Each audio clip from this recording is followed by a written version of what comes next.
why I said to double check it. I was afraid. Remember I asked you.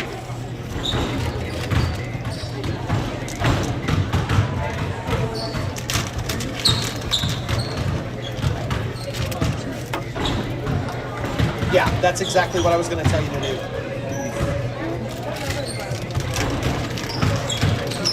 Did you find a program? No, I'm going to go back that. I really need to go check for a program.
All right, we're tipping off first game of this basketball season.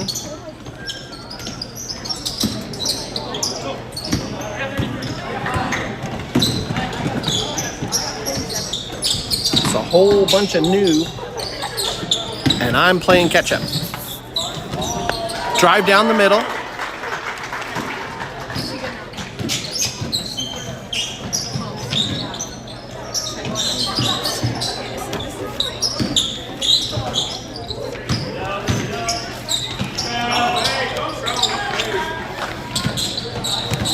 Shot put up by the Cardinals. It's a miss.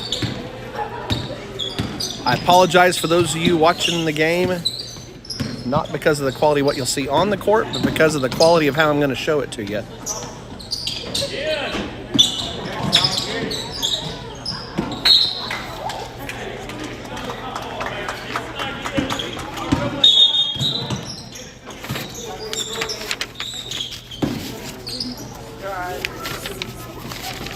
Whole lot to learn tonight.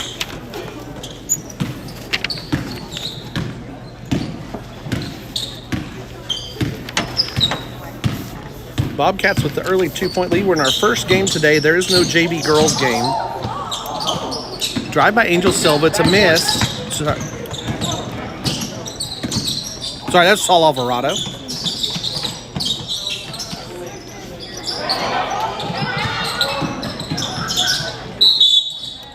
Into the middle it goes. Shot put up by Miguel Beret.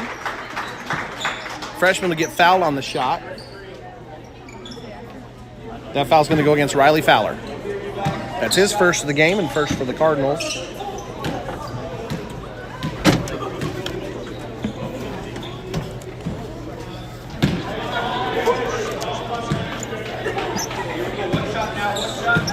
First shot's a miss.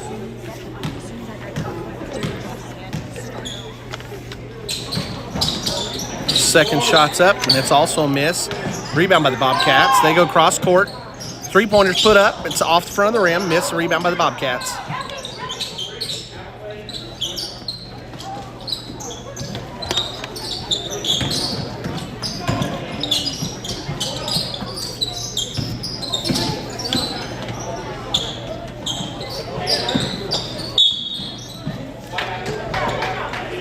Foul on Turpin.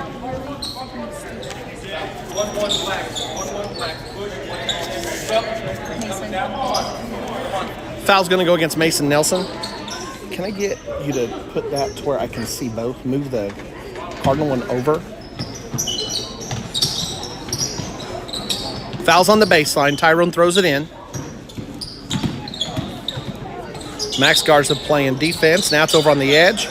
Jag Huffman now into the post. Mason Nelson gets a block, but feet got tangled up. It looks like a foul's going to be called on Mason. No, that foul will be called on Jag. So they're saying Jag got caught up. Foul will go against him.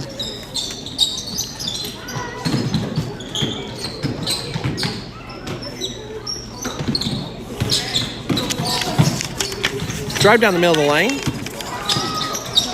Tyrone doing a fantastic job of rebounding here in this JV game.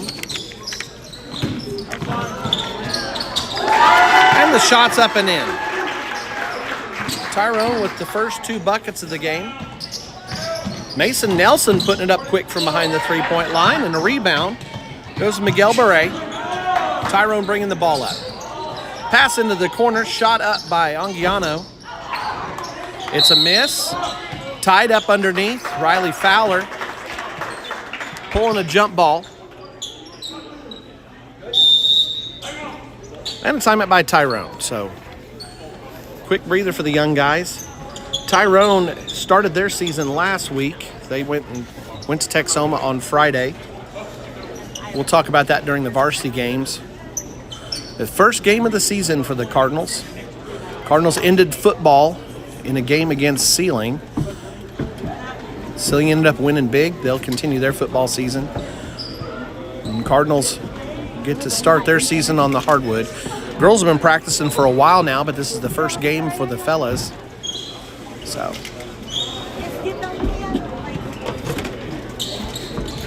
some of these guys haven't bounced a ball since the summer. Haven't had much chance to practice. For some of them, yesterday was it. So they're just now getting started.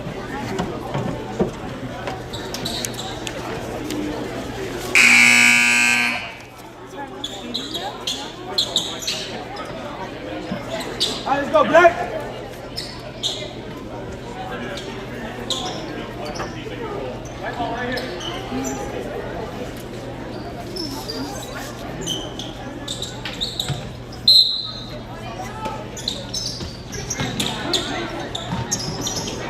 Pass underneath, wide open. Bump shots missed, though. Tyrone gets a tip, but can't pull the rebound in.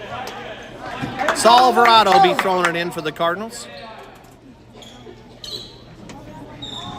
Saul's last game here in Tyrone was the last junior high game for these 8th graders, and Saul had a triple-double here. This is his first game as a high schooler. Let's go, baby, let's go. Passes it into Riley Fowler. Nice pass underneath on the baseline. Saul almost puts in the reverse layup. It's a miss. Riley gets the rebound but can't get the putback. So Cardinals starting to get their legs underneath them here. Alvarado picking up Beret. Cardinals playing a man-to-man defense here. Jag Huffman goes for the loose ball. Didn't commit to it. And recovered by the Bobcats. Shot gets put up, little floater inside. Mason Nelson comes down with the rebound. He's leading the fast break. Pulls up, kicks it back to Alvarado. Alvarado's got it up top. He's open for a 3. He'll put it up. It's off the glass. It's a miss. Riley Fowler's got it. Manages to kick it to Alvarado. Alvarado's in.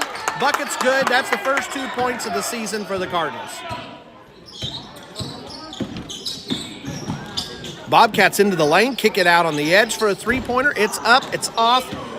Angel Lopez put it up and missed it. Alvarado's got it. He's bringing it down quick. Out on the edge to Mason Nelson. Quick 3-pointers up. It's a little bit long. Rebound on the baseline by the Bobcats. Boston Hickey tosses it out to Miguel Beret. Beret has it up top. Cardinals staying in that man-to-man defense. Both teams pushing the pace here now. Let's go, Storm. As we get past the midway part of the first quarter. Alvarado's got it now. Out on the edge to Nelson. Nelson to Omar Parra. Parra's got it. Riley Fowler's posting up inside. Alvarado gives him an entry pass. Fowler mishandles it, kicks it back out, and Fowler got fouled.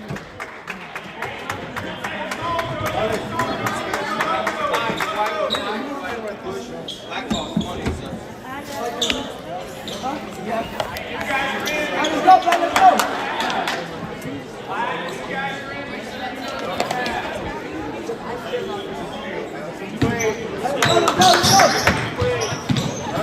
Quick pass underneath to Riley Fowler. The miss on the shot.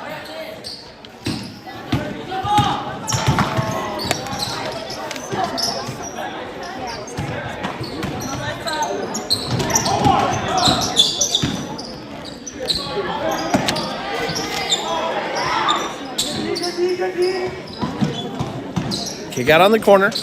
Para Garden helps stymie it. Fall away jumper. Kobe can make that. He's not going to find too many JV high schoolers who are going to put it in. Mason Nelson gets the rebound. Alvarado drives in. Kick out to the corner for Jag Huffman. Huffman puts it up. It's a miss. Ball goes out of bounds. Out of bounds off of White. Max Garza's going to come in for Para. On the floor, you got Alvarado, Nelson, Garza. Quick throw into Garza. Garza puts it in. It's a tie score. So all that work by the Bobcats and a couple of quick buckets by the Cardinals evens things up.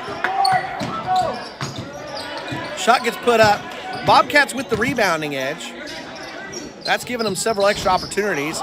Three-pointers missed. Garza's there, but I think he got a little bit. Oh, it's going to be a jump ball.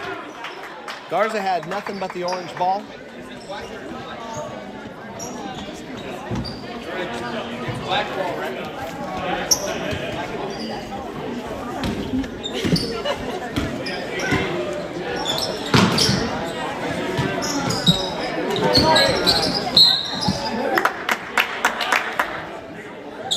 Foul in the paint.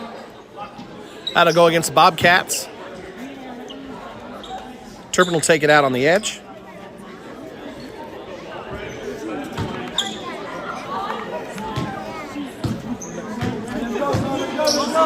Alvarado's got it, calling out the offense. Tried to go between the legs. That's something for the playground, not for the high school gym. And the Cardinals lose the possession because of it. Jump ball gets tied up.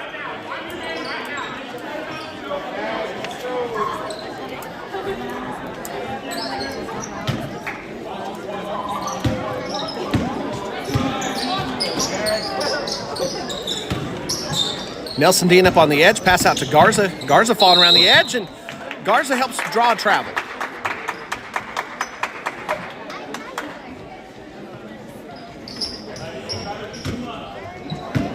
Cardinals bringing it in again. Jag Huffman's got the ball up top. He sees a shot he likes. He takes it.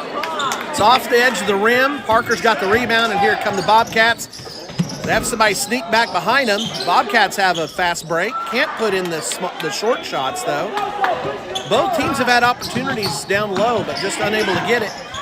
They've been doing things the hard way and putting up three-pointers and outside shots. Baseline shot by Huffman. Kisses the glass, and it's in. Cardinals take their first lead of the game and the first lead of the season. Tyler Christensen brings it down, kicks it on the edge to Angel Lopez. Into the corner it goes. Alvarado picking it up on defense. Tyrone's gym has a lot of quaint features to it. One of them is the fencing that helps protect youngins from falling over the edge. Doesn't make for good camera angles, though.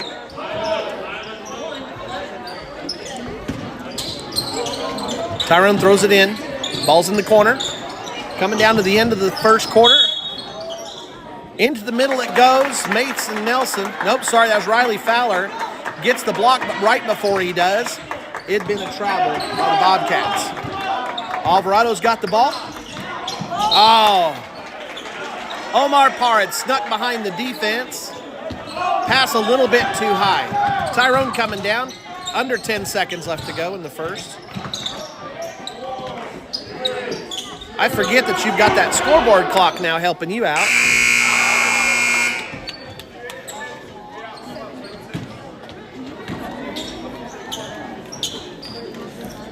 Now that we're done with football season, I gained my statistician back, but I only have her part of the time. But we had a new person to the crew this year.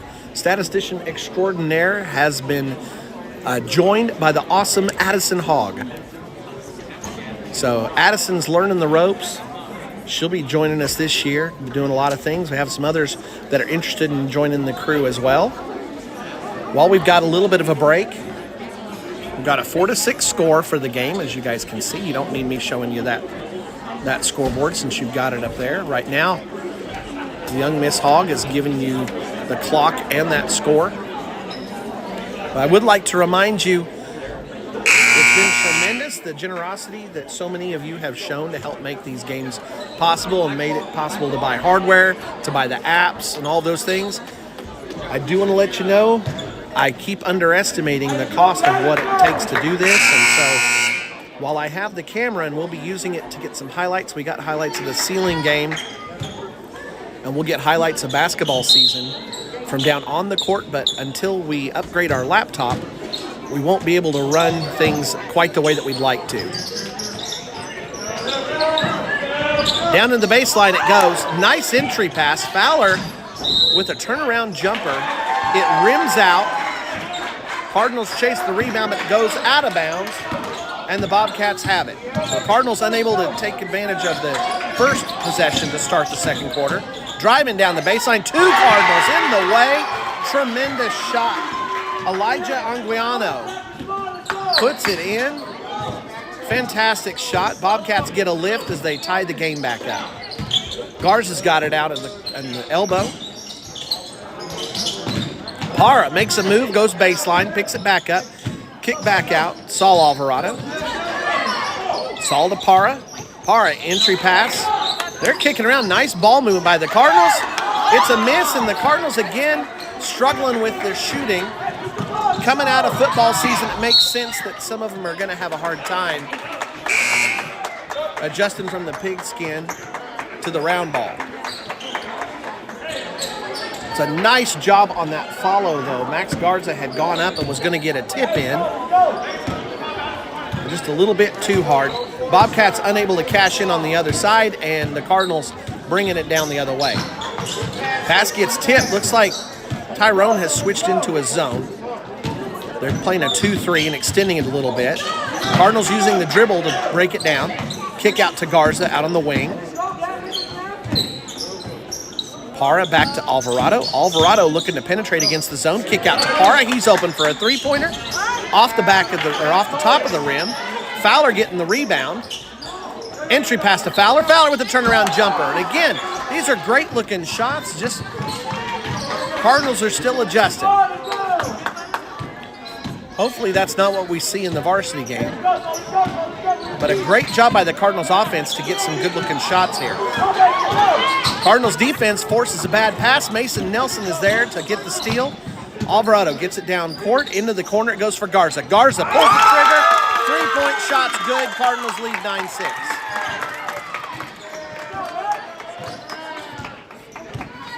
Cardinals looking really good here. JV squad. All underclassmen on it, first time in a while. Cardinals usually have some juniors and seniors helping fill out the JV squad. This one's all underclassmen. Garza's got it in the corner. Kick across the way to Alvarado. Alvarado on the wing. Entry pass into Riley Fowler. Fowler with a beautiful turnaround. He caught the Bobcats looking with a quick little drop step. Puts it in from in close, and the Cardinals pull up to a 5-point lead, 11-6. Alvarado tips a pass. Alvarado's got quick hands and fantastic instincts. Drive in deep. Fowler goes for the block. Got a whole lot of ball, but he got some arm too. And Kingston Andrews is going to go to the line shooting for the Bobcats. Second team foul on Riley Fowler. One thing that is new is that fouls reset at the quarter. So to start the quarter, fouls go back to 0. That's going to take all of us a little bit of getting used to.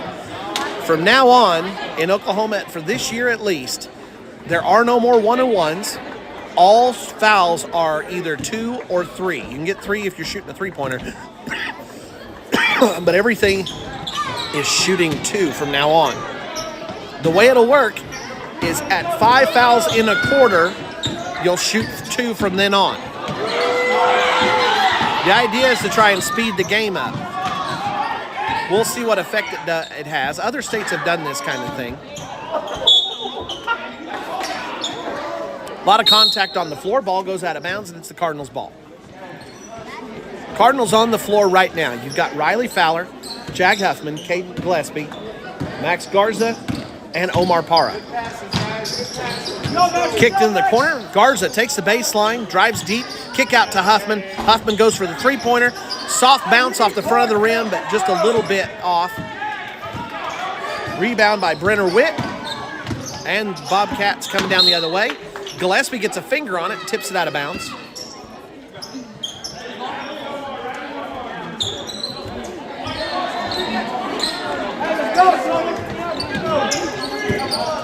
Bobcats holding on to it. Huffman goes for the steal, unable to get it. But Cardinals starting to apply more and more pressure here. Alvarado gets a steal, gets the bucket, gets the foul, and one opportunity here.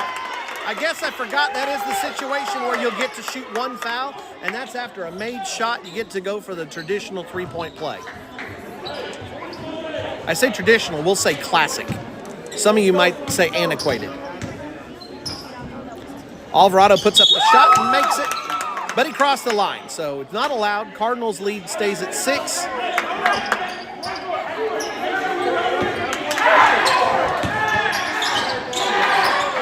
Cardinals struggling to figure out what their defense is here. They wanted to go with a half-court press, and a whole lot of people struggling to understand what it was that was going on in the moment. Shots missed, though. Garza has the rebound.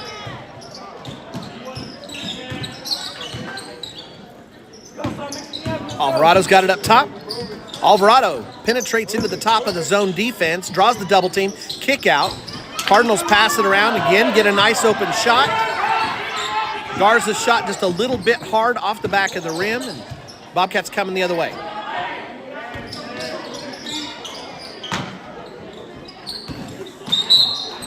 Unforced error, Bobcats throw it out of bounds. Official timeout, we got a youngster with a shoelace untied. Wardrobe malfunction has been averted, and we're gonna have a timeout.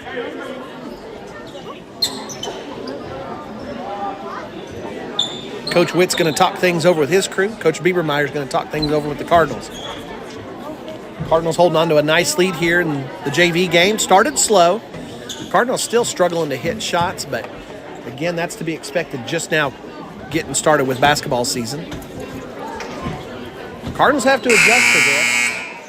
It's becoming a habit for the football team to have success and make it into the playoffs past an initial game.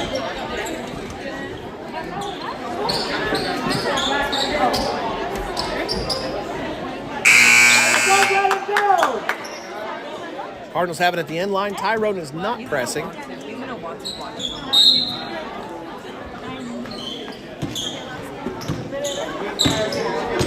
On the floor for the Cardinals, you got Alvarado bringing the ball up. Garza, Gillespie, Nelson down in the post, and Jag Huffman on the backside wing. Pass to Garza. Garza penetrates, kicks it back out. Alvarado to the corner for Huffman. Huffman penetrates baseline. Nice little floater, but a little bit short. Bobcats get the rebound. Cardinals harassing them. And Caden Gillespie's going to pick up a foul.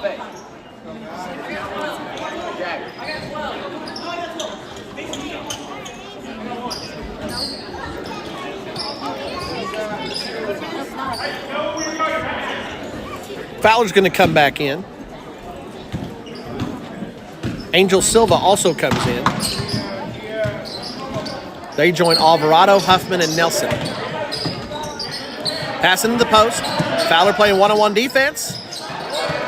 Interesting version of a reverse layup is missed by the Bobcats. And Alvarado's got it coming the other way for the Cardinals.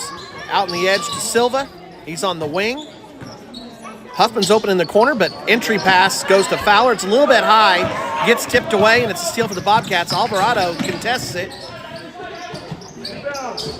Long shot hard off the back of the rim, just a little bit high. Alvarado can't get to it. Rebound, blocked shot. Alvarado sneaking up on these Bobcats. He harassed them here, finishing out his junior high years, getting a triple-double last year and picking up right where he left off. Fowler keeps the ball alive. Alvarado, beautiful pass to Fowler. Silva's in deep. Fowler can't hit the turnaround jumper, and Silva down low. Ball squirts off his hands out of bounds. And Bobcats have it. Cardinals exciting the crowd that's made the journey over to watch the JV play. This gym normally fills up by the time we hit varsity. Nelson working out on the edge. Fowler down deep. Working against the post player. Another missed shot inside. Fowler's got the rebound. Hey, let's go, And Fowler pushing the pace up the court. Nelson from the corner, puts it up. It's a little bit off. Fowler goes for another rebound, gets tipped away from it. Ball's down deep. Nelson followed it. He's there with it. Helps short circuit the fast break attempt. Tyrone sets up in the half-court offense, though. Cardinals man-to-man is really coming up and putting a lot of pressure here on the Bobcats.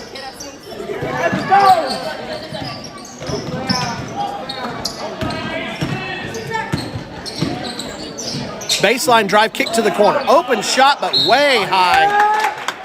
Alvarado had the position, and that'll be a foul on Brenner Witt. Just a second team foul for the Bobcats. Remember, we're not carrying over fouls from the first quarter. So the Cardinals have 2, Bobcats have 2.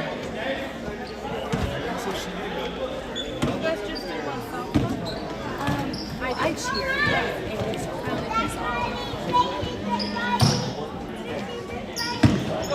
Let's go, son! Garza with the wing three-pointer. It's in. Second three-pointer for Garza. Cardinals lead 16-7. That's the end of the first half. Cardinals with the lead. Hey, how do you Blake? Keep it up, keep it up. Get stats for you here in a minute.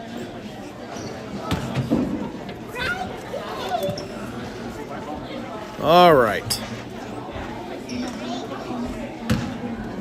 Scoring-wise, Alvarado's got 4. Garza leads the way with 6 for the Cardinals. Jag Huffman has 2. And Riley Fowler has 4. Rebounding. Cardinals doing a great job after they got out of the first quarter with doing the yeoman's work on the rebounding. Fowler's got 6. He's most of the way to a double-double now. Nelson's got 3 rebounds. Alvarado's got 1, and Garza's got the other. Foul-wise, the only Cardinal with any foul trouble is Riley. Riley's got 2 fouls. You don't normally see a lot of fouls called in JV games. Referees letting them play and get some experience out there on the court. No need to spend the JV game shooting free throws. Other fouls, though, Caden Gillespie has 1, Alvarado's got 1, Nelson's got 1, and Huffman's got 1. Steals, Nelson's got 2, Alvarado's got 1. Riley Fowler's got a steal, and Alvarado's got the lone block. 3 assists on the game from statistician extraordinaire Ella Buller. Alvarado with an assist, Nelson with an assist, and Omar Parra with an assist. Cardinals barely took the lead before the end of the first quarter. It was 6-4, but jumped out to a big lead with a 16-7. Oh, sorry, the score is now 16-7. So Cardinals have the lead here in the JV game. We're working on getting this broadcast figured out for you. One of the things I can see is that you can't see the foul count yet, so I'm going to get that fixed next.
Did I give you money?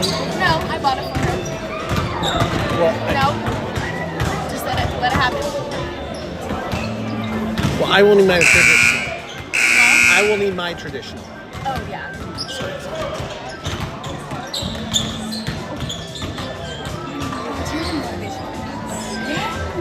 But sometimes I make you mad because I'm like, right now.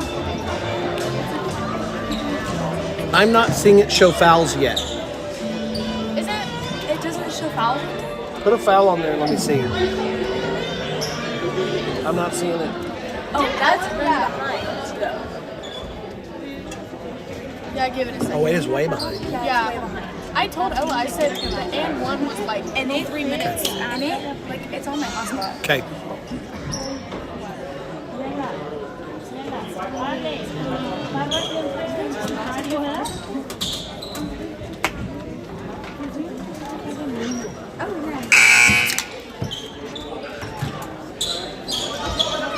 Let's go, Blake.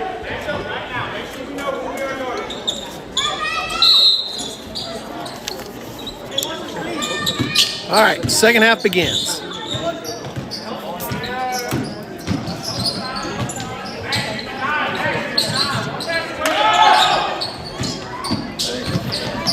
All right, we flip the sides of the court for the second half. Cardinals continuing that man-to-man defense, just stifling the Bobcats. Riley Fowler, right as I say it, gets the steal, leads the fast break. Ball gets tipped away and out of bounds. And it's out of bounds off the white jerseys. Cardinals will have it and get a chance to run an inbound play. What are the Cardinals going to do here? Kick it in quick. Looks like Omar Parra putting up that shot. And it's missed, and we got a foul. I think it's going to be called. It is on Riley Fowler. I think that's his third. That is his third. On the court for the Cardinals to start the second half, we've got Omar Parra, Saul Alvarado, Max Garza, Mason Nelson, and Riley Fowler. You are one pass away. You are the nine. Yeah. Talking to you. Yeah. Ball tipped away. Another steal by the Cardinals. Saul Alvarado gets down underneath, puts it in. Cardinals have stolen the ball on both the Bobcats' possessions to start the second half, and now have extended the lead to 11. So double-digit lead, and almost another steal. Man, it looked like that ball was in Fowler's hands. He got such a good jump on it. But once Fowler made the jump and missed, nobody was in the way. Bobcats get an easy layup. Cardinals putting in a lot more work. Riley going to that turnaround jumper. It's a miss. Rebound. Alvarado puts it up, and he's going to get fouled going for the layup on the left-hand side.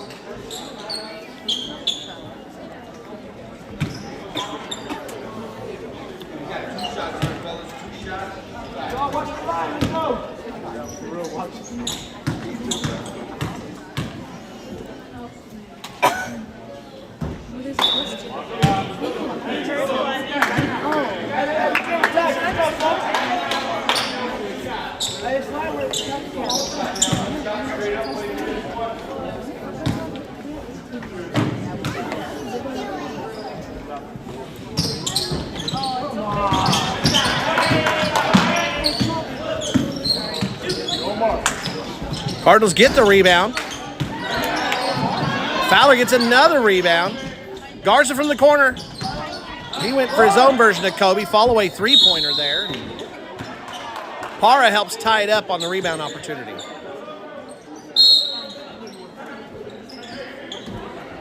Coach Witt does not like what he's seeing right here from the Bobcats. He'll take a timeout, talk things over with the white jerseys. Cardinals join Coach Biebermeyer on the sideline, talk things over. That's only the second time out on Witt? Oh. Good thing I'm not the one taking stats. I could have sworn that was 3. So then we must have taken a timeout early then. Because there have been 3 timeouts.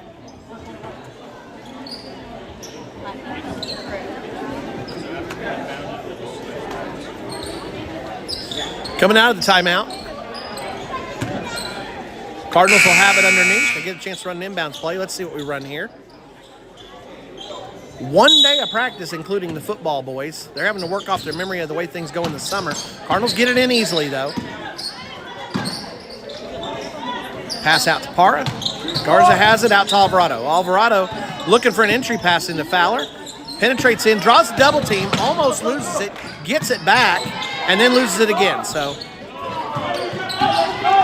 not been a very clean game, but Cardinals will be able to take advantage of the chaos. Bobcats drive the lane, get the easy shot up and in, and it's 18-11. Alvarado kick out on the edge. Garza's got it, back up top. Alvarado, baseball pass across the lane and across the court, ends up with Garza. He puts up a three. It's a miss, rebound to the Bobcats. Bobcats' defensive adjustments have slowed things down for the Cardinals here. Fowler working in the post, draws a bad shot. Garza's got the rebound. Cardinals on the run. Fast break opportunity here. Parra's got it. He'll kick it back out. Bobcats hurry down and slow things up for the Cardinals. And then a long shot. Third three-pointer of the game. This one's Omar Parra. Garza had 2 in the first half, and then Parra gets 1 to make it 3 three-pointers for the game. Witt gets it down low and gets the shot to fall. 13-21. Bobcats trying to stay within double digits, or within single digits, I mean. Turnaround jumper, this time from at the free throw line. Long rebound ends up in Bobcat hands, and they come the other way. Fowler tips away a pass intended for the post player. Tyrone has it up top. They're trying to work it into the post to Witt. Witt trying to do his best, but Fowler stuck to him like glue. Into the corner it goes. Quick shot gets put up. Bobcats just throwing stuff up there. Cardinals get the rebound and it comes the other way. Alvarado out to Garza. Garza likes a shot from that deep. He puts it up. Rims out just barely. Bobcats have it. Coming in. Penetrating in deep. Gets to the baseline. Garza and Nelson couldn't figure out who had him. They both let him go. And a short jumper from the baseline. And that's 10 points for number 5 from the Bobcats. 10 of the 15 points have come from Elijah Anguiano.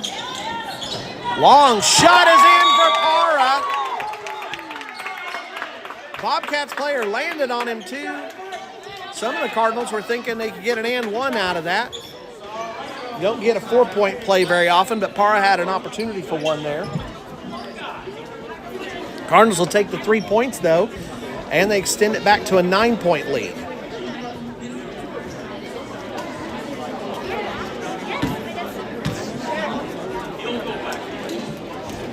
Coach Beavermound take the timeout. Led the Bobcats stew in their own juices for a moment after the big shot. Lady Cardinals are coming onto the court, or coming to the edge of the court, getting ready to come out and warm up after this game's over. Lady Cardinals wearing some new uniforms, sporting some new duds for the new 2023-24 season. We'll talk about them and do some pregame after this game is over. You guys might have to move in. These stands will fill up pretty good. So, Ellie, you might end up wanting to do this right here. We can get up comfy cozy.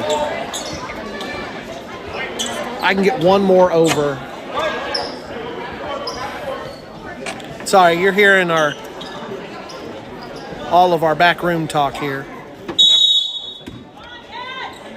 We run a pretty simple operation, so you get to hear the behind the scenes sometimes. In deep, Bobcats get the post-up shot. That's what they want, but Cardinals defense just stifling as the Bobcats get close to the bucket. That's what you're hoping for. Huffman gets into the lane, kick out on the baseline to Riley Fowler. Fowler with a nice-looking little jumper and puts it in. This is Riley's first year playing high school ball. Last year he sat out so he could watch his brother Braxton play his senior year over at Valco. Long shot's a miss. Bounces around. Karaman pinballing around down there. Last touch by a black jersey. It'll be Bobcats' ball.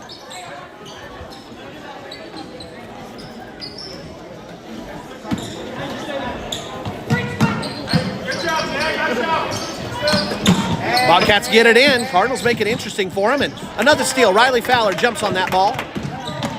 Fast break. Fowler puts it up and in. They're going to call charge. Tyler Christensen had set up there. Fowler thought he had done enough to get around him, but there was contact. Christensen hit the floor, and that's enough for a charge. That is 4 fouls, by the way, on Riley Fowler.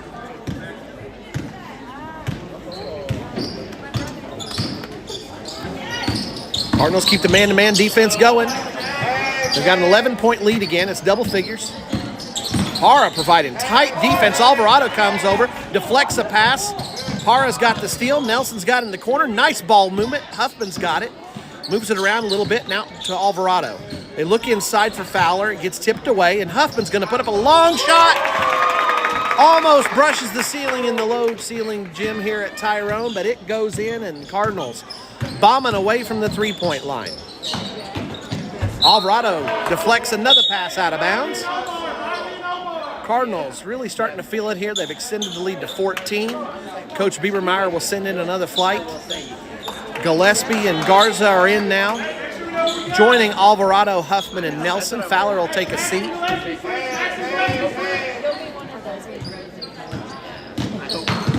Huffman goes for the steal. Bobcats get around him. They look to go baseline. Garza helps to challenge a little bit. Goes all the way over the bucket, but a rebound by Tyrone. Tyrone trying to save it a little bit out of frame. And to go out of bounds, last touch by Tyrone.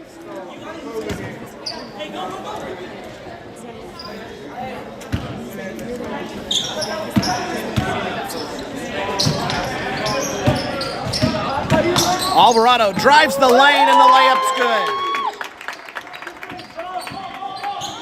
Bobcats coming the other way, pushing the pace. Cardinals trying to slow things down here. Baseline shots up. Alvarado just a little bit slow. Doesn't get a hand on it. The shot goes in. So 14 points it stays. Mason Nelson has it in the corner. Back to Alvarado. Alvarado drawing that double team against the defense all the time. Alvarado did a good job with that. When somebody's going to play you those zones, as a ball handler, you want to pull them in. You want to draw the double team because then one of your teammates will come open. 3 seconds in the lane. Garza had camped out. Did everything but bring a chair and sit down. And eventually the referee had to call it. Not too many mistakes being made here by the Cardinals, and we'll take it with a 14-point lead. First game of the young season, and a lot of these guys had football pads on all the way up until last Friday and have only got one practice since the school year started. They played summer ball together. They went to camps. They've done all the things, but football season meant a lot of these guys haven't been playing too much basketball lately. Alvarado's got it out in the corner, making the defense work. Alvarado up top, spins through, draws a triple team, puts it up to end the timer, and the clock will expire.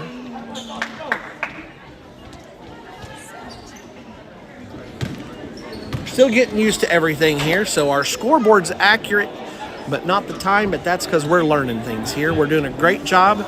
We've got statistician extraordinaire Ella Buller and the awesome Addison Hogg, who's joined the broadcast team this year. A couple more have talked to me and are hoping to join us. We'll have different crews. I didn't normally announce very much about who was with me, but I'll make sure to do that a lot more to help give these young people credit as they're helping out. We're trying to make this as much of a school broadcast team as possible, and I'd almost said employ, but they're all volunteers at this point for this broadcast team. More than Lady Cardinals team getting ready to come onto the floor. You can see them over there talking things over. They're itching to go. Unlike the guys, they haven't had to worry about the burden of the football pads. They've been practicing off-season basketball since the beginning of the school year. Now, a bunch of them played softball, so that took some time away. But softball season ended in September, so they've had a lot of time itching and getting ready for the new season to begin. Fourth quarter begins. On the floor for the Cardinals, you got Gillespie, Garza, Nelson, Alvarado, and Huffman. Alvarado comes away with the rebound, finds Huffman down the court. Beautiful pass.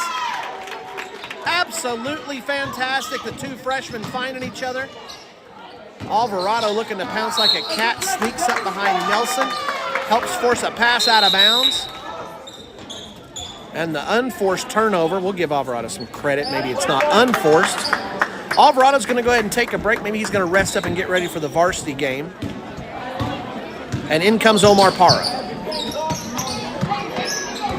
Parra joining Garza, Nelson, Gillespie, and Huffman on the court.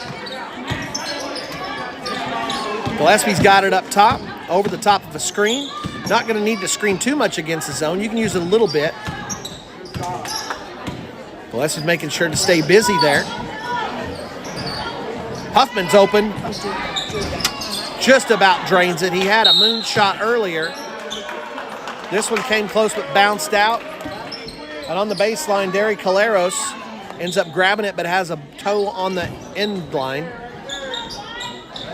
Nelson up top to Parra. Parra gets past the first guy, kicks up top. Nelson over to Garza. Garza out on the wing. He's hit a couple of three-pointers tonight.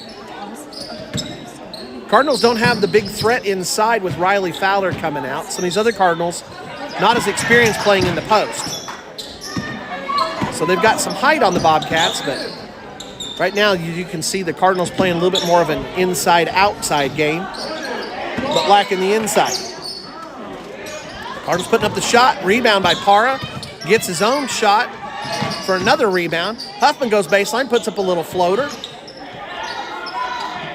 And the rebound by Caleros again. This time he's able to keep the foot in bounds, and the Bobcats finally get a possession after the Cardinals play offense for what felt like about 5 minutes. Just over 5 minutes left in the game. Cardinals with a big lead now, 33-17. Interior pass into the post. Garza playing defense, but a nice turnaround and put in by number 3, Victor Bravo. Huffman drives inside. Ball gets tipped away from him and a steal by the Bobcats. Cardinals do a great job coming down and shutting off any hope for a fast break. But a nice-looking shot from the top by Angel Lopez, and the three-pointer goes in for the Bobcats. They pull back within 11. Nelson to Garza at the high post. Garza, kick out to Parra. Parra was thinking three, but dropped the ball. Recovers it, and the Cardinals reset the offense. Parra going deep, just about gets it in. Cardinals been shooting a lot of long three-pointers. We got 11 Steph Curry fans here tonight in the black jerseys. Up and providing the defense. Bobcats going baseline again and getting another shot to fall. 24-33, the Bobcats trail on their home court to the Cardinals. Upman's got the ball up top, bringing it down. Bobcats have stayed in that 2-3. Now, one thing the Cardinals aren't doing, but one thing you can do against a 2-3, if you get the ball into the corner, the wings are wide open for threes. This Cardinals offense, though, tonight has not been going to the corner very often. But it's one way to stretch and hurt a 2-3. Ball gets tipped away from Gillespie and a steal for the Bobcats. Bobcats look down the court, and a turnaround jumper blocked by Mason Nelson. But Tyler Christensen gets the rebound after the block and puts it in. Score is back within 10. Cardinals giving up some points here and haven't been putting them back up on the board. After Fowler went out with his fourth foul, Cardinals have struggled a little bit here, and Bobcats have had a little bit of a run going. They've pulled back within 7. Cardinals are going to have to go ahead and get things tightened back up here. Had a 14-point lead, but that's been cut in half.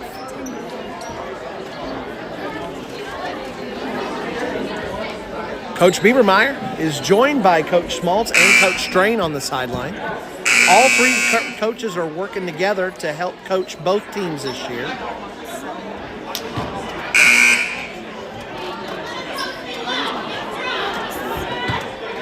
And Schmaltz head coaching the ladies, Biebermeyer head coaching the guys.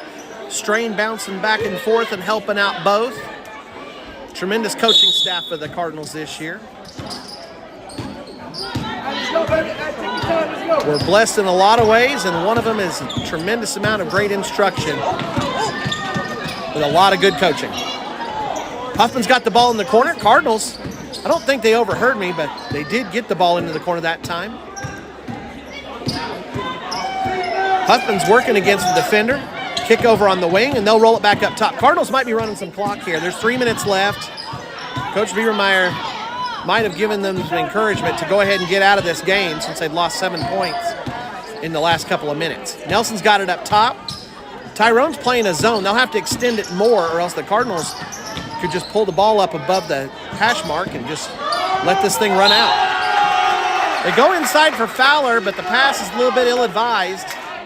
Rolls out of bounds untouched, and the Bobcats get the ball back. So Bobcats trying to pull back within 5. Shots put up. Alvarado, a little bit too much contact, and he'll get called for the foul. That's the first foul of the fourth quarter. Two teams have played pretty clean as far as the foul line goes. Tyrone trying to make up their minds as to whether or not it was a shooting foul or not, but the referees are pretty sure. Angel Lopez is at the line, shooting 2. Remember, there's no more one-on-ones. This season, the OSAA has changed the rules. One-on-ones have gone away. So you're either shooting 2, shooting 3. Only time you get to shoot 1 is for an and-1 situation. Bobcats make 1 more, and they're back within 6 now. Been a while since Tyrone was within 6. Alvarado's got it up top. Cardinals might just run the clock out here. Alvarado dribbles through the defense. Kick out to Huffman on the wing. Huffman goes baseline. Pulls back up. Kick out to Fowler into the corner. And then Alvarado's going to bring it back up top. Lopez providing some defense. And Nelson's got it. Yeah, Cardinals seem to be running the clock out here. 2 minutes left. Into the corner for Huffman. We'll see if Tyrone changes out to a man. And it looks like that's what they might be doing. Huffman comes in, takes a jumper. Fowler's got it. Oh, Fowler misses another close-in shot. He's had a good game. Oh, Alvarado gets the steal. And Alvarado gets the layup. So a lot of chaos again. Cardinals have been thriving in that situation, and Alvarado gets to 10 points. Alvarado goes for another steal and deflects the ball out of bounds. Alvarado has just been a pest to these Bobcats. Nelson's going to come out. Angel Silva's going to come in. Daniel Ponce is going to come in. So on the floor, you got Saul Alvarado, Jag Huffman, Riley Fowler, Daniel Ponce, and Angel Silva. And Silva getting the tip. And Silva's got the chance here. Some of his teammates were calling for him to dunk it. I don't know if Silva's got that in his toolbox. It's a miss, though, on the layup. Rebound by Alvarado. He's doing everything tonight. And it's back in Alvarado's hands. We're under 70 seconds left in the game. Alvarado dribbling through the defense. Some contact on the legs. Fowler gets it. Turnaround jumper falls true. And the Cardinals have a double-digit lead again. Alvarado with another steal. Alvarado with another steal. And Alvarado was on the ground and got up. You have to dribble while you're getting up. So it's a traveling call. Good job by the referee there. He doesn't need my help or my approval, but that is the correct interpretation of that rule as I understand it. Alvarado applying the defense up top. Goes for another tip, gets a little deflection, but recovered by the Bobcats. Ball's in the post. Fowler doing a great job on body-on-body defense, which makes it difficult for those post players. And Ponce comes away with a loose ball to pick up a steal. Alvarado's got it up top, under 30 seconds left to go in the game.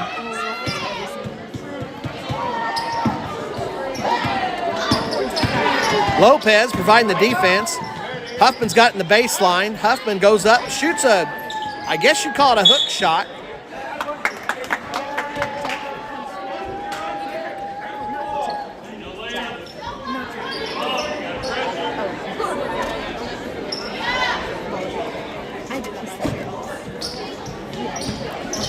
Angel Silva has it on the wing. Likely the last possession for the Cardinals, the last possession of the game. Silva's got it up top. Only a couple seconds left on the clock. Ponce has it. Ponce's holding it. And that'll finish the game off. So Cardinals win. 37-27 is our final. And the Lady Cardinals are getting ready to enter the court.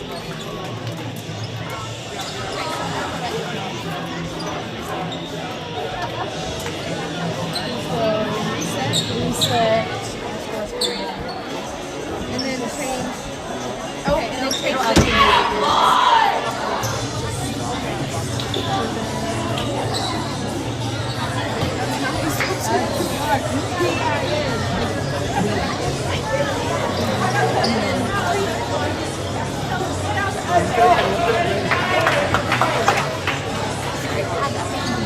Oh, because it's 8 minutes, it's not changing anything.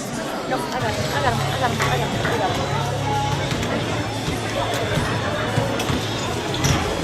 Your final stats on the JV game.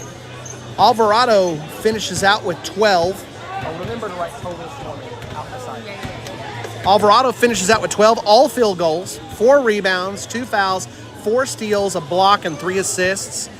Caden Gillespie, a rebound and a foul. Mason Nelson, 3 rebounds, a foul, 2 steals, and an assist. Max Garza, 6 points off 2 3-pointers to go with 3 rebounds. Omar Parra came in and hit 2 3-pointers to go with 2 rebounds. Sorry, Parra started the game, as well as a steal and an assist. Jag Huffman ends with 9, 3 field goals, and 1 3-pointer to go with a rebound and a foul. Angel Silva came in at the end and got a steal.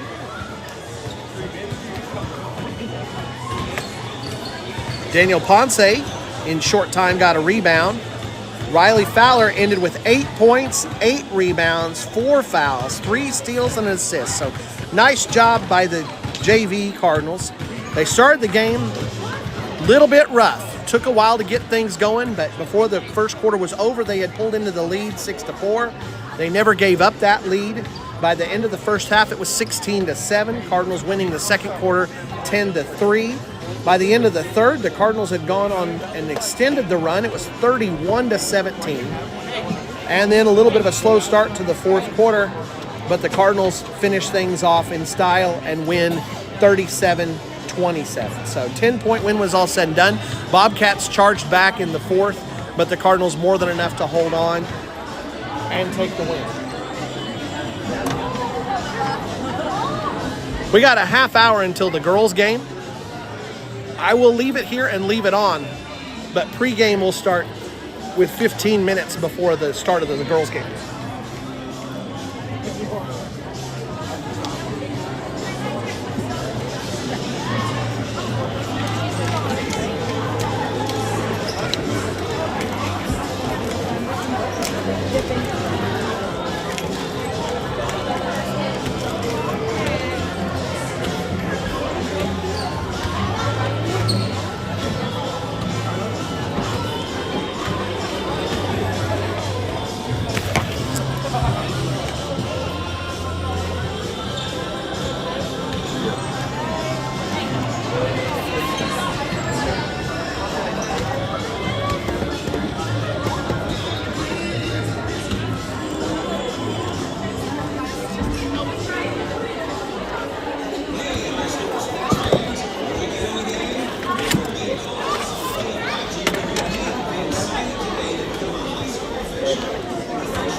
I've been waiting for you for like the past hour.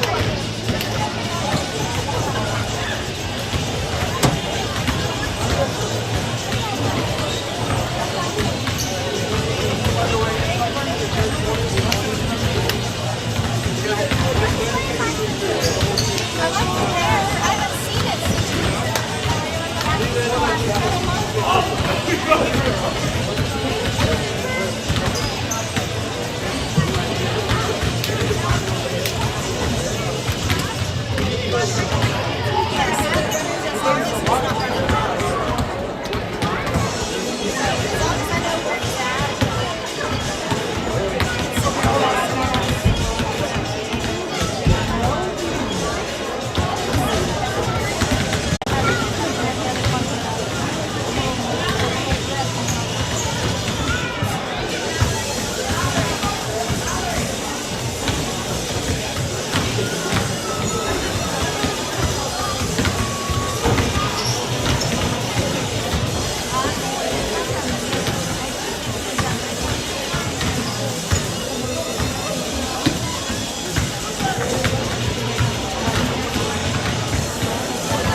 looks, I have.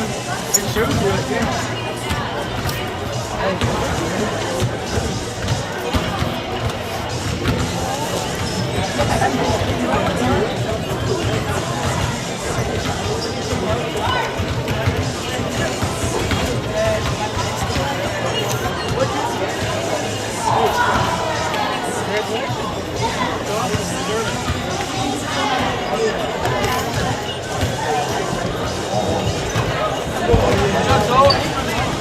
Daddy?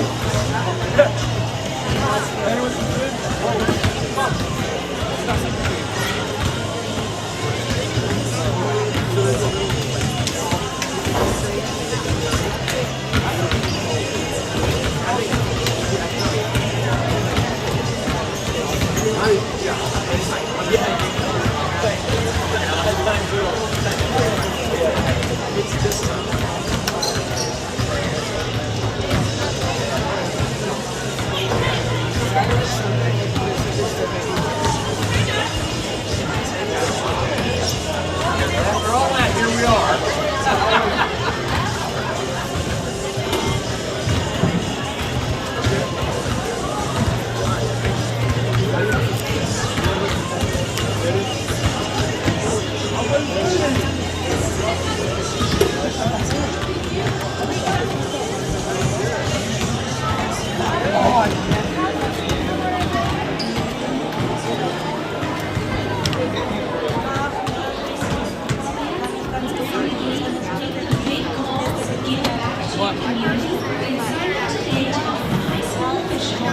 All right. Ladies and gentlemen, Cardinal fans, we're getting ready for the girls' game. First varsity game of the year. And these two traditional rivals facing off again. They kick off the season against each other quite often. And so it's fitting to do it again. This time we're at Tyrone. Every other year we're at Turpin. Tyrone got to start their season last week. They ended their football season a week earlier than the Cardinals did. So they played against Texoma last week. Texoma's got a pretty good squad this year and put a 25-point win on top of these Texoma Bobcats. The Tyrone Bobcats. The Tyrone comes in stinging from the loss. Tyrone lost quite a few seniors from last year's team. They look to bounce back with today's game against the Lady Cardinals. And a whole bunch of storylines for the Lady Cardinals. Now, any given year, you've always got some seniors moving on. But the Cardinals, between the combination of seniors who moved on, 2 all-conference players lost from last year's team, 2 newcomers to the team to go with a whole herd of new freshmen who are joining. But the Cardinals have lost 2 other players who would have been coming back and are unable to play this game. They'll be unable to play tonight.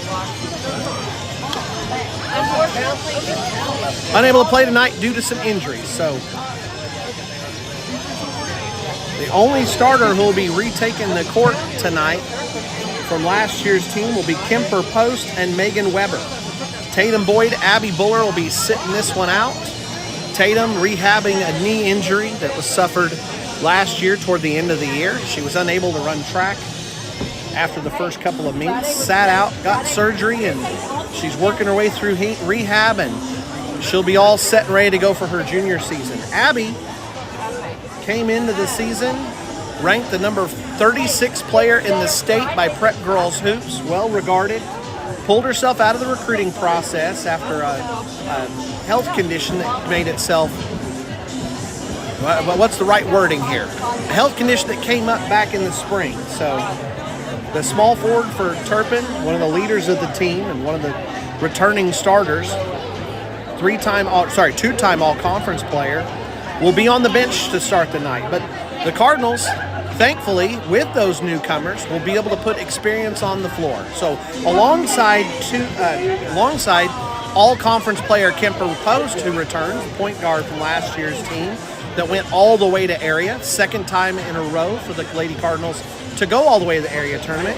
Kemper Post will be joined by newcomers Jada McGowan, who joins us after playing for the Forgan Lady Bulldogs for the last several years, and Macy Strain, who played for the Goodwell Lady Eagles the last couple of years. Megan Weber, fantastic sprinter, all-star track athlete. She'll be back out on the floor. She spent the summer working hard on her game. It's shown a lot in early preseason action. And then we'll see what comes out on the floor. This Lady Cardinals team, a little bit smaller than last year. They lost 2 all-conference posts in Brianna Barrett and Shelby Moses. But you've got senior Emily Estes. You've got a whole host of other players that are still taking the floor who have some experience, and they'll be joining the newcomers as well with freshmen like Alyssa Peters. So, Lady Cardinals, again, 2 straight trips to the area tournament since Coach Schmaltz arrived after numerous state championship, 1 state championship at Forgan and a couple of other trips to the big show. Came to Turpin and helped turn around a Lady Cardinals program that had been struggling since the mid-2000s. But the loss of experience, 4 all-conference players from last year, either not on the floor or missing due to injury, could make things interesting here with this Tyrone Lady Bobcats team that's stinging after a 25-point loss to Texoma last week. Tyrone will come in. They only scored 44. Oops, sorry. Flashed you my stats. See, look at that. I got stats for you. Tyrone last week only put up 44, but the big tale was the rebounding. They got out rebounded by Texoma by 12. That doesn't do any good. But what Tyrone does well is they move the ball. 8 assists on the game. They also play decent defense, getting 10 steals. That's not a high number, but it does show that they'll put in some work.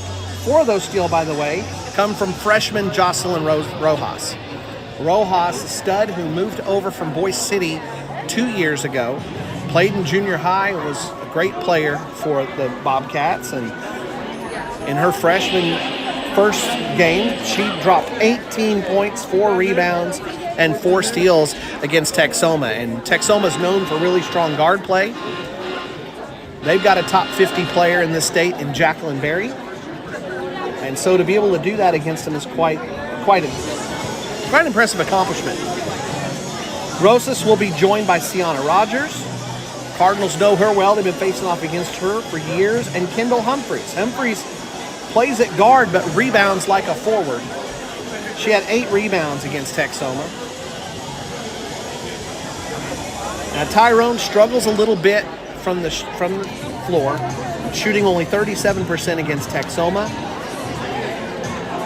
Not a lot of 3 points shot against Texoma. In the past, that was something that they did quite a bit. They're unable to get those shots off, but Tyrone did shoot almost 70% as a team from the free throw line. So Cardinals have to be careful about putting them at the line. Things can get weird here at Tyrone. The Bobcats do a great job of defending their home court. We've seen some interesting games here over the years, especially from the boys' side. And so things could get really interesting here if history gives us any idea of any patterns. History is on the side of the Lady Cardinals. Neither of these 2 teams has ever won a basketball state title. No basketball titles for either the boys or the girls from either of the schools. But the Cardinals have a history of success in a whole bunch of other sports and have more trips to the state titles than Tyrone does. Tyrone with 0 from my research, and the Cardinals have 4 times they've been to state. Cardinals getting ready for warm-ups.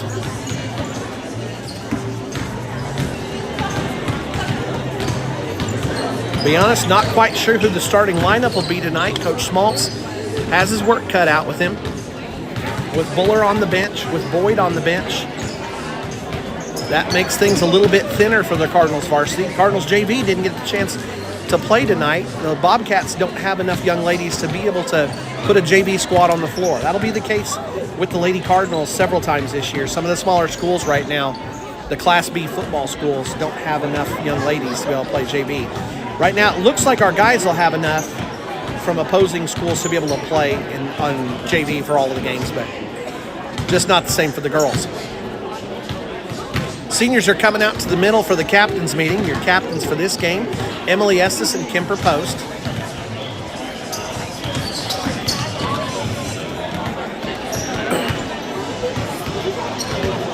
You can see the size of the squads. Lady Cardinals putting a whole bunch out on the floor. I think 21 might be the roster depth this year. And Tyrone, as you can tell, looks like they've got 10 out on the floor plus the 2 captains. So big difference in terms of the size of the squads. Cardinals this year, offense is going to change up a bunch. Losing Moses and Barrett takes a lot of rebounds away. Moses scored a ton of points as well. Both of the young ladies ended up all conference, as I mentioned earlier. Moses doing it more with the points, Barrett doing it with defense and rebounding. And so the Cardinals have switched things up. Expect to see a lot of guard play, expect to see a high-pressure defense. And one of the things that does make this team special is the team speed. Very fast team that you put on the floor, especially with Buller, who's the biggest on the floor for the Cardinals. Her and Weber are tied in height, but Buller is able to play inside a little bit easier than Megan. But with the team speed they put on the floor, you've pretty much got a relay team that you can put out there, which is going to be quite a bit faster than anybody else in this area and better than most teams that you'll see across the state. Expect to see a lot of man-to-man defense from Lady Cardinals. Expect to see a lot of three-point shooting. Expect to see this team this year scrapping a lot, going for that loose ball, and doing their best to make things really hard on the other team. In scrimmages this season, I had the opportunity to sit in and watch several of them. This can be a very good defensive team at times. At times, the ball movement is extraordinary. And we'll see what we have in store for us 5 minutes from now when we reach the national anthem, whatever other pregame festivities that Tyrone has for us, and then tip off. I'm joined tonight. We've added to our crew. We have statistician extraordinaire Ella Buller tonight. As you can see, the sidelines here at Tyrone are not very sizable. So the full Turpin cheer squad cannot fit on the sideline here. Sorry, the end on the baseline. And so half of the cheerleaders are in the stands. They'll be cheering from spots, and I was able to reclaim my statistician. Ella Buller is a part of that third place in the state cheer team. But for tonight, the freshmen and the seniors will be in the stands or with other duties to help things out during the game. We don't have a lot of cheerleaders that play basketball. In fact, I'm not sure we have any now that I think about it. No, we do. Emily plays. And I might be forgetting somebody else. But there's not a lot of room on the sidelines here, so we regain statistician extraordinaire Elizabeth Buller, and we are joined by the awesome and amazing Addison Hall. So we've got your scoreboard, we'll have your stats. Who knows what else they'll be able to add to our broadcast. I do thank everyone who's been able to help out with donations along the way. We added a bunch of new hardware last year, added this app that lets us do the scoreboard and give you some statistics while the game is going on, but I had undershot and misunderstood exactly what I needed in terms of computers, and so it's going to take another $1,500 to $2,000 for a laptop that will handle what we're looking at for the broadcast. And then the playoff fees every year, you're looking at a minimum of $300 for a playoff game. We've already had softball this year. We've already had 2 football games. We'll look to hopefully have deep runs by these teams in basketball, and then we'll see what is to come with streaming baseball and golf and track. So your help is appreciated with donations that help keep this broadcast going. It's a totally donation-funded broadcast. We haven't taken any ads. If donations will hold up, then we don't have to worry about that kind of thing. So you get to hear me yammering away and get to see more of your Cardinals without the cutaways that would be required if we needed to do ads and help out sponsors who would step in to help with our broadcast.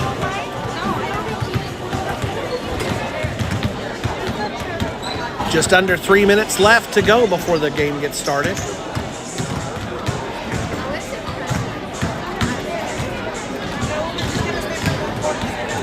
We'll give you a couple of minutes to grab a snack and a drink and get ready before the game gets started. Turpin Lady Cardinals taking on the Lady Bobcats from Tyrone on the road, coming up shortly.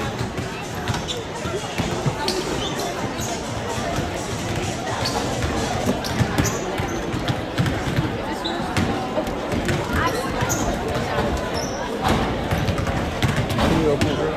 Yeah. Open my water.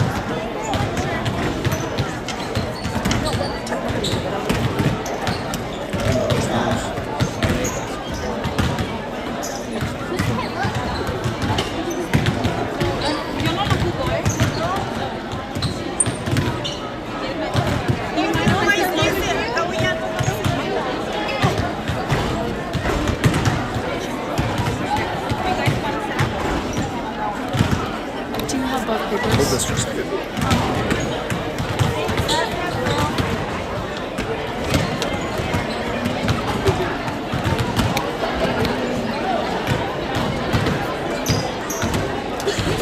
I'm ready to go.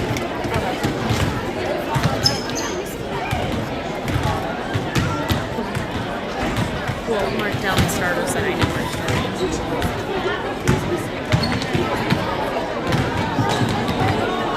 Good evening, ladies and gentlemen. Welcome to the Tyrone Bobcat Den for tonight's matchup between the Turpin Lady Cardinals and your Tyrone Lady Bobcats.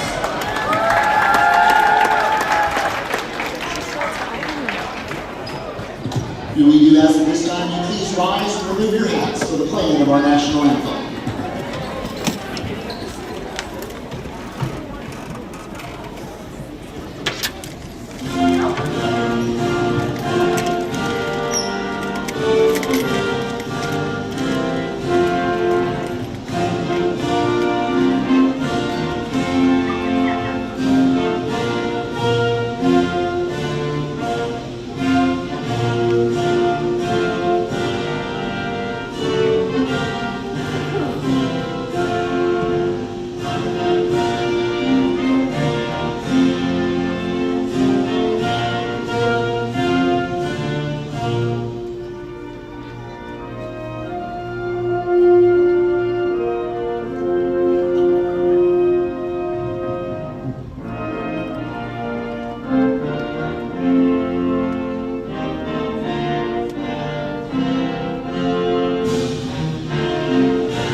We're getting ready for the starting lineups.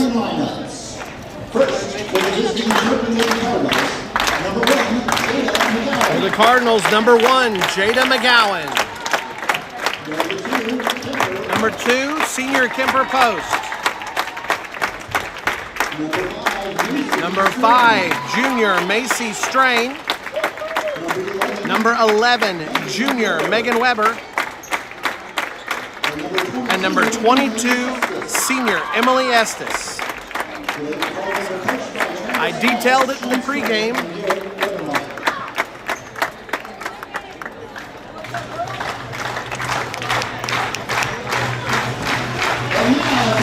So Cardinals, after losing the 2 seniors and with the injuries to Boyd and Buller, newcomers on the floor, joining former starters from last year, Megan Weber and Kimber Post. For the Bobcats, number 0, Giselle Pimentel.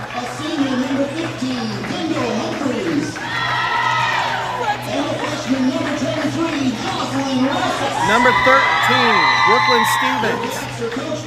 Number 14, Arlie Bell. And number 15, Kendall Humphreys. And number 23, Jocelyn Rojas. Rojas again. Rosas. Okay. Wait, are you sure?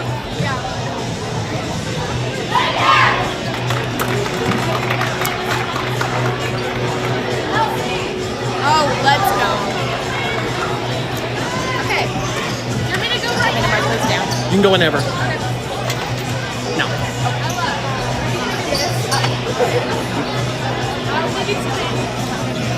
You good for both? You good for both? Okay.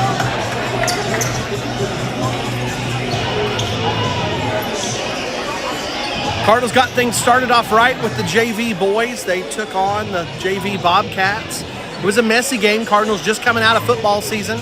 A bunch of them had only had one practice after taking off the pads, but Cardinals JV led at one point by as much as 14. Looked like they were in possibility of pulling away, but won by 10.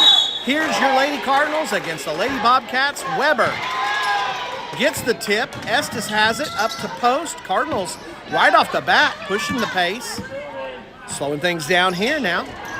McGowan across the way to post. Cardinals are playing a 5 out here. Nobody in the lane. They're pulling this Bobcat defense out. Bobcats trying to figure out what to do with it. They're going man-to-man on the Cardinals. That's going to leave Kemper Post wide open. That shot's a miss. Jaden McGowan chases it down, saves it, but it's stolen by the Bobcats, and we're going to have a foul. Foul on Kemper Post. Now, one thing that's going to be different this year, I'll be talking about it a lot, is fouls will be done differently. There's no more 1-on-1. It is a count to 5, and once you get to 5 fouls, you shoot 2 for the rest of the quarter. Cardinals are playing full court defense. Bobcats get the ball up. Blocked by Megan Weber. Kemper Post gets the rebound. Jaden McGowan's got it. Cardinals already the team speed making the difference here. Next thing to happen is getting that ball into the bucket. Tipped away from Emily Estes. Brooklyn Stevens has it. She drives in. Macy Strain ends up deflecting the ball out of bounds. Cardinals have got the double team on the drive inside, and it worked out well. Cardinals team speed, again, helping out even after the mistake and the steal. Cardinals are able to make up for it. Long shot's a miss. It's over the top of Jaden McGowan. Another miss inside. Megan Weber fighting for the rebound, unable to get it. And the shot goes in. I think it was Kendall Humphreys getting it. Humphreys is strong inside, but it turns out it wasn't hurt. It was Jazzy Rosas, number 23. McGowan out to Strain. Strain up top, looking to drive inside. She gets into a double team, and it's a jump ball.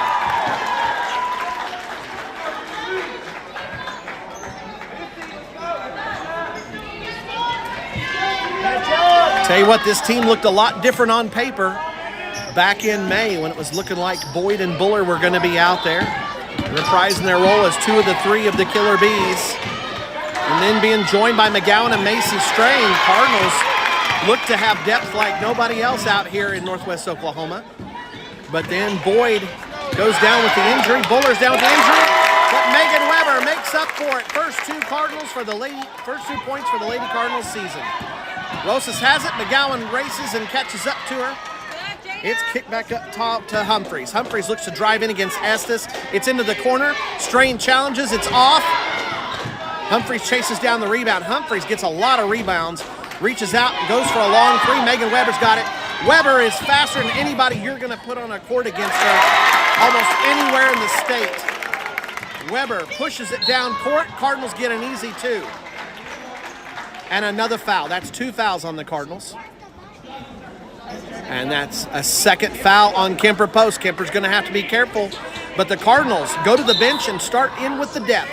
2 more speedsters enter the court as Estes and Post go to the bench. 2 seniors leave. On come a freshman and a sophomore in Hadley Campbell and Alyssa Peters. Cardinals, as you can see, going full court man. We'll see how that wears on the Lady Bobcats. That can be a tremendous emotional toll. Peters comes in, immediately gets a steal. McGowan has it, looks outside for Strain, and tosses the ball out of bounds. One of the things that's going to be interesting to see is how the chemistry for the Cardinals with all the newcomers works things out. On the court right now, 3 people who did not play varsity ball for the Cardinals last year. In Strain, McGowan, and Peters. Cardinals have reloaded though. And a beautiful pass. Hadley Campbell puts it in. Cardinals have a 6-2 lead.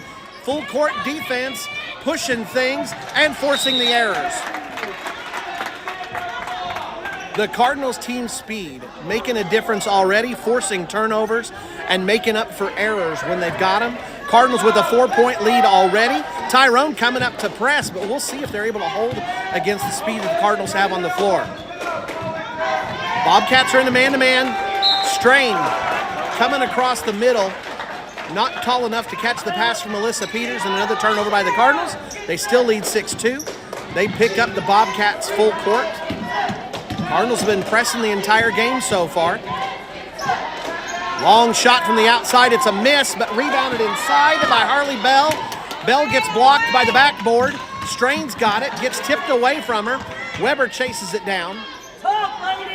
Weber inside to Peters. Peters working in the post. Beautiful pass to Hadley Campbell. Campbell goes up. Ball movement by the Cardinals has been fantastic. They're cutting to the basket and finding each other. Peters that time kicking it to Campbell. Campbell would have had an easy put up there for the short shot. But on the foul, instead she gets to shoot 2. She misses the first. That foul will go against Gazelle Pimentel. Is it Gazelle or Giselle? Giselle. Not only is Ella our statistician extraordinaire, she'll help me out with pronunciation. Hadley makes the second 5-point lead for the Lady Cardinals now, 7-2. Cardinals ratcheting up that defense, turning up the pressure, man-to-man defense. Megan tips it away.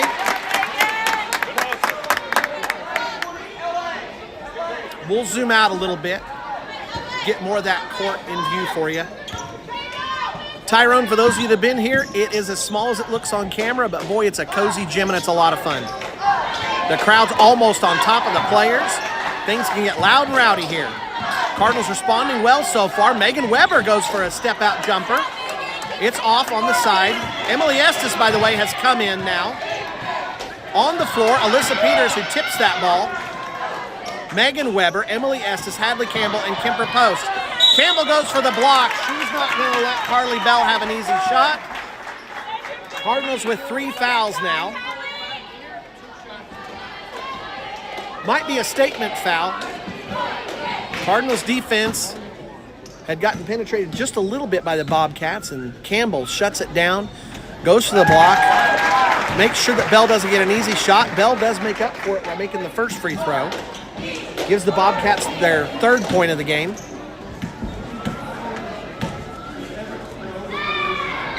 Misses the second. Rebound by Campbell, and it's tipped out of bounds by... Well, they're going to say it's last touch by Campbell. Rosas did a good job of sneaking in there and tipping it off of Campbell. So the Bobcats get an extra possession out of this. Cardinals defense will have to step up here and make sure they don't get anything out of it. Weber tips the ball. It does make it in. Hook shot attempt by Brooklyn Stevens. Cardinals end up with it, but can't get it out. Chemistry again, I'll point it out with a lot of newcomers, even though they've been playing together since summer camps. Things got messed up last week when Abby Buller got an injury, and she's riding the bench right now, so seniors Estes and Post will have to step up along with the rest of these Lady Cardinals. Big three-pointer by the Lady Bobcats, and they pull back within 1. Post slows it down for the minute. Post tries to get it to Campbell, but Campbell wasn't setting at the high post. She'd set the screen and then rolled away. Post works on the trap with Campbell. Post up ahead to Estes. Estes can't haul it in. That was looking like it was going to be a little bit too easy, and Estes was going to have to grab it behind her and turn quickly to get the ball up, and just not quite able to do it. Cardinals go back into the full court man. Estes, Post, Strain, Peters, and McGowan on the floor right now. Post comes over to apply the double team. Strain switches with her. Rosas has it over on the end line. McGowan gets her to get rid of it. Estes gets a steal, steps in front of a pass, and a double dribble is called on Estes.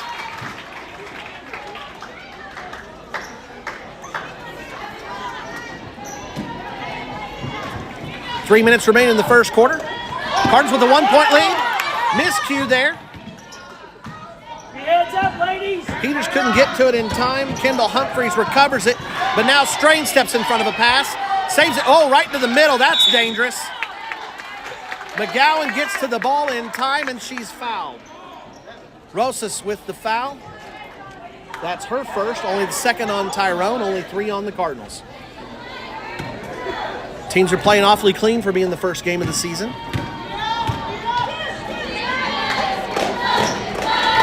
Peters has it. She's looking to force it toward the corner to Estes. Cardinals looking to work their offense here. McGowan uses a screen from McGowan, and then Estes kicks it back out to Peters. So the cutter didn't work out. Cardinals trying a lot of things here on offense. Totally different offense than last year. Last year, they'd work to set up post players Barrett, Buller, or Moses. Right now, it's a whole bunch of guards out on the floor for the Cardinals. Estes plays at small forward, so she'll post up as well, but she's more of a high post.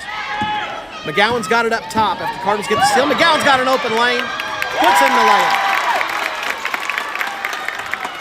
Bobcats again having to contend with this team speed, and Coach Manning doesn't like what he's seeing, so he's going to take a timeout to talk about things with the players. Here's your Cardinal cheerleaders.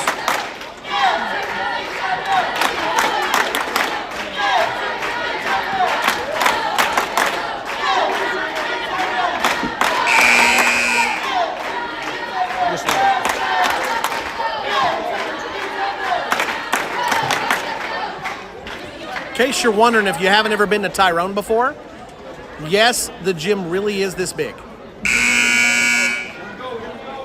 Only 5 rows of seating, but it's a whole lot of fun. One of the things about Northwest Oklahoma is we get to play in some small gyms, but it's a lot of proud communities who love their high school basketball. So whether you're at Balco or Boise City, at Goodwell, or here in Tyrone, these small and cozy gyms can be a lot of fun. Bobcats bring it in after the timeout. Post deflects another ball. This one goes out of bounds. Pimental, sorry, it's not Pimental, that's Stevens trying to get it in. And she does to Harley Bell. Bell's got it up top. McGowan working against her. McGowan, maybe the best on-ball defender for the Cardinals this year. Very quick, and there comes the speed of Megan Weber. She's a one-person fast break. And a quick 2 points for the Cardinals. So, the hard thing for these Lady Bobcats, again with the speed, Strain gets the steal and puts it in quick. This can happen with a full court press. When it starts to go bad, it can go bad fast. And just like that, a 9-6 game turns into 13-6 in the span of a couple of seconds.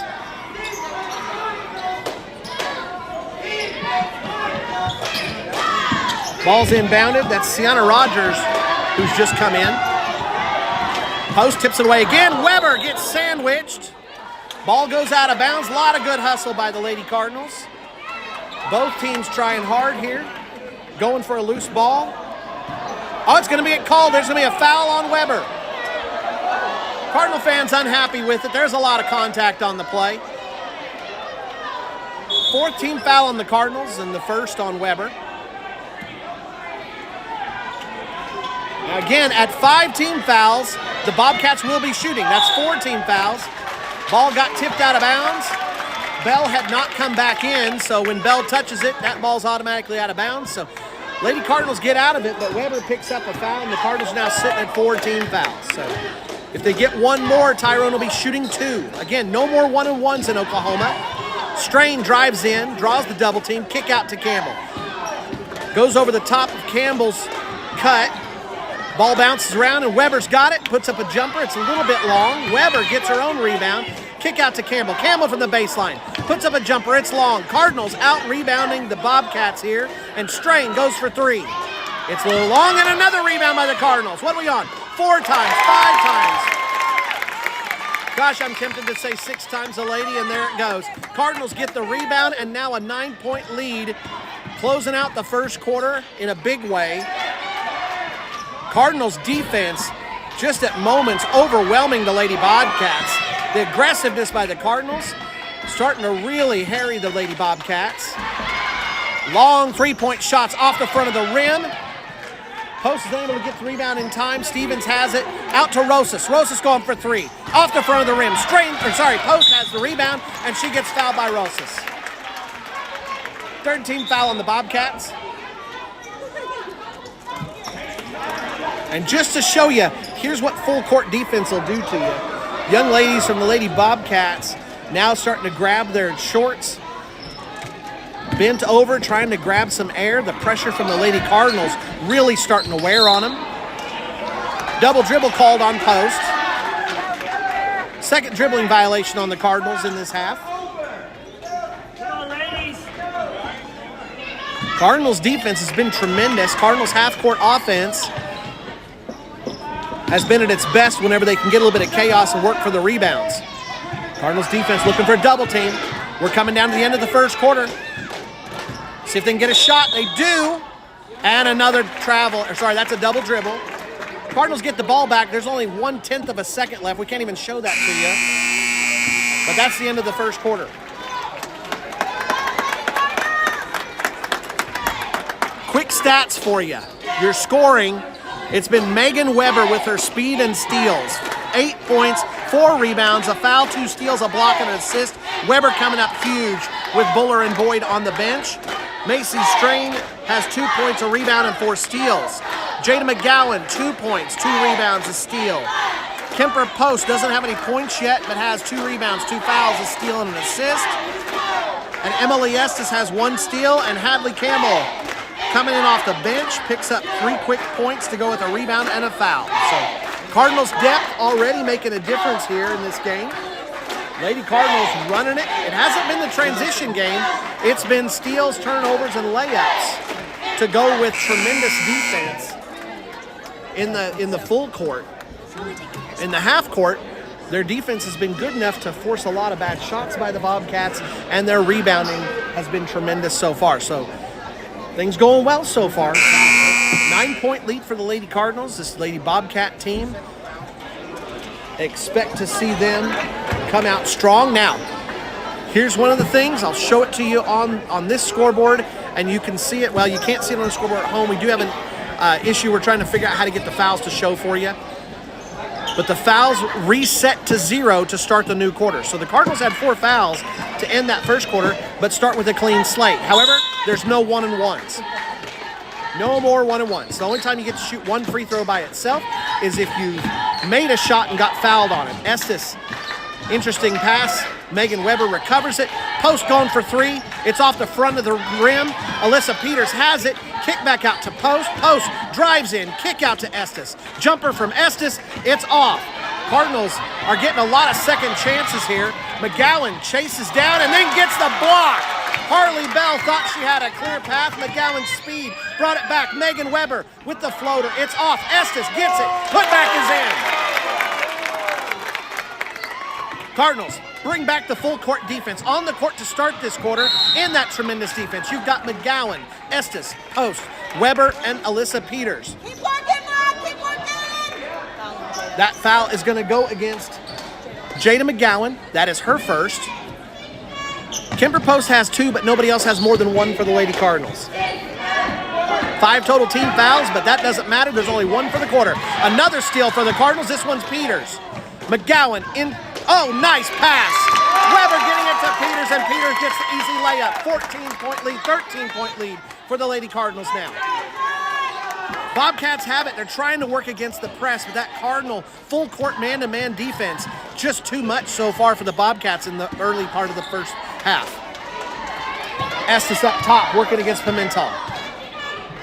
Pimentel out on the edge to Stevens.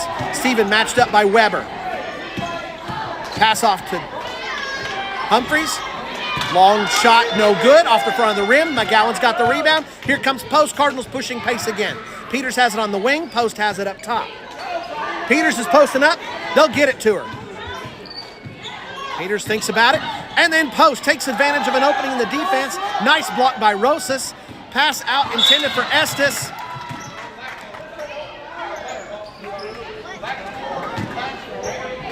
And a foul on Alyssa Peters after the loose ball. So post had found an opening. Nice recovery, though, by the Bobcats. They blocked Post's shot. Post gets it back, tries to tip it to Estes. Estes can't handle it, and Peters ends up getting a foul. That's her first foul of the game, second for the quarter for the Cardinals. Go Black! Cardinals back in that full court defense. Rosas working against Strain. Rosas kicks it out to Rogers. Sienna Rogers looks for the edge and tries to get it to Cambry Lance. Bobcats trying to bring in some depth. A lot of the starters that are still on the court really starting to suck some wind and struggling a little bit here. Cardinals just bouncing along between the conditioning and the depth. Cardinals seem to be doing very well.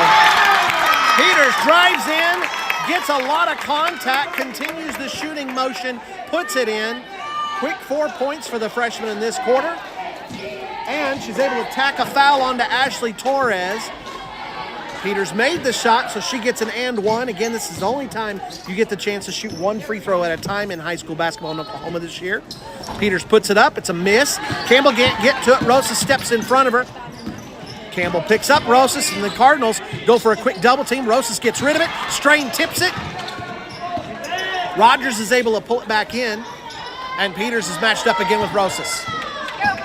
Cardinals just keep on with that pressure.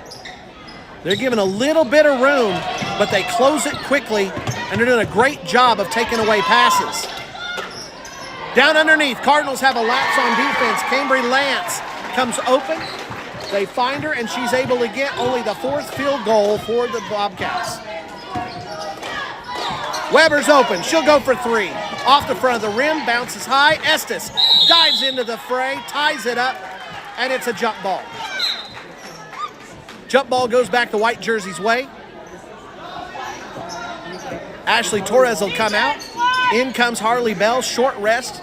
But Coach Banning doing what he can to try and give his girls a little bit of rest against this stifling Cardinal defense.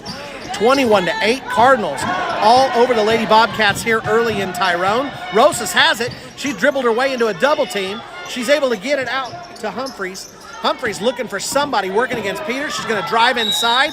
Estes steps over, and somebody's picking up a foul. I think it's going against Peters, but we'll see how I am on my guessing. I'm correct. It is on Peters. That's Peters' second. She and Post both have two. Third team foul on the Cardinals for this quarter. 5 minutes left. At 5 fouls, the Bobcats will start shooting two. They shoot two for this shot anyway. That's Humphreys going to the line. She misses the first.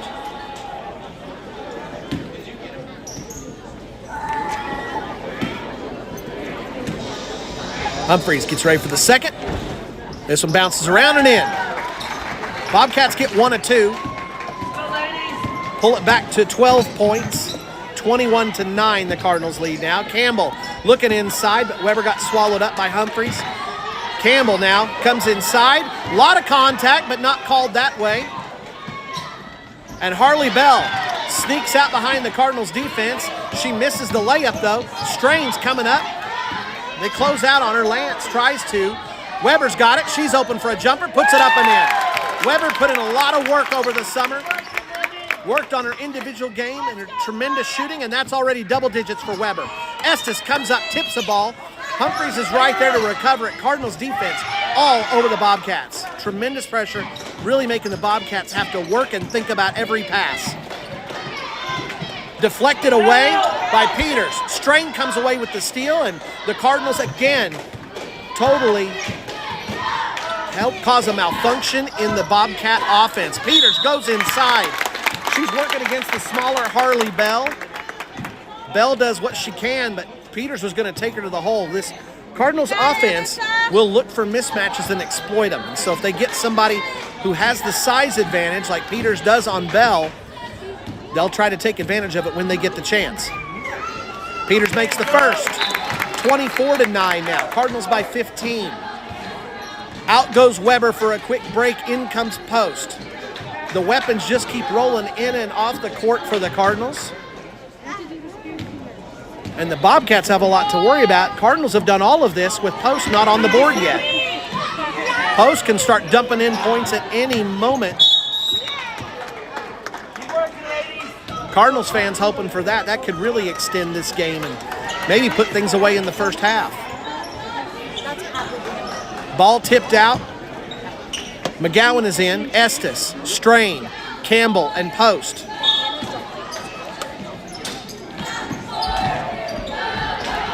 Scramble for the ball. Campbell ties it up. And again, Cardinal speed, whether it's a steal or tying it up, it's so demoralizing for an offense to have to struggle against a defense like this. And even when you think you got an opening, the speed that the Lady Cardinals have can help close that gap.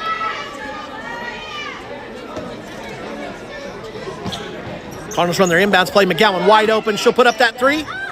Bounces around. Cardinals not hitting threes yet. That's another weapon they have in the repertoire. Tipped away by Post, and Macy Strain's got another steal for the Lady Cardinals. Post brings it down in a hurry. Tipped out, out to Macy Strain. Macy Strain going for an open three and drains it. All we needed to do was talk about it, and here comes the three-point shot. Macy Strain makes it rain, and the Cardinals extend to an 18-point lead. I kind of like that rain.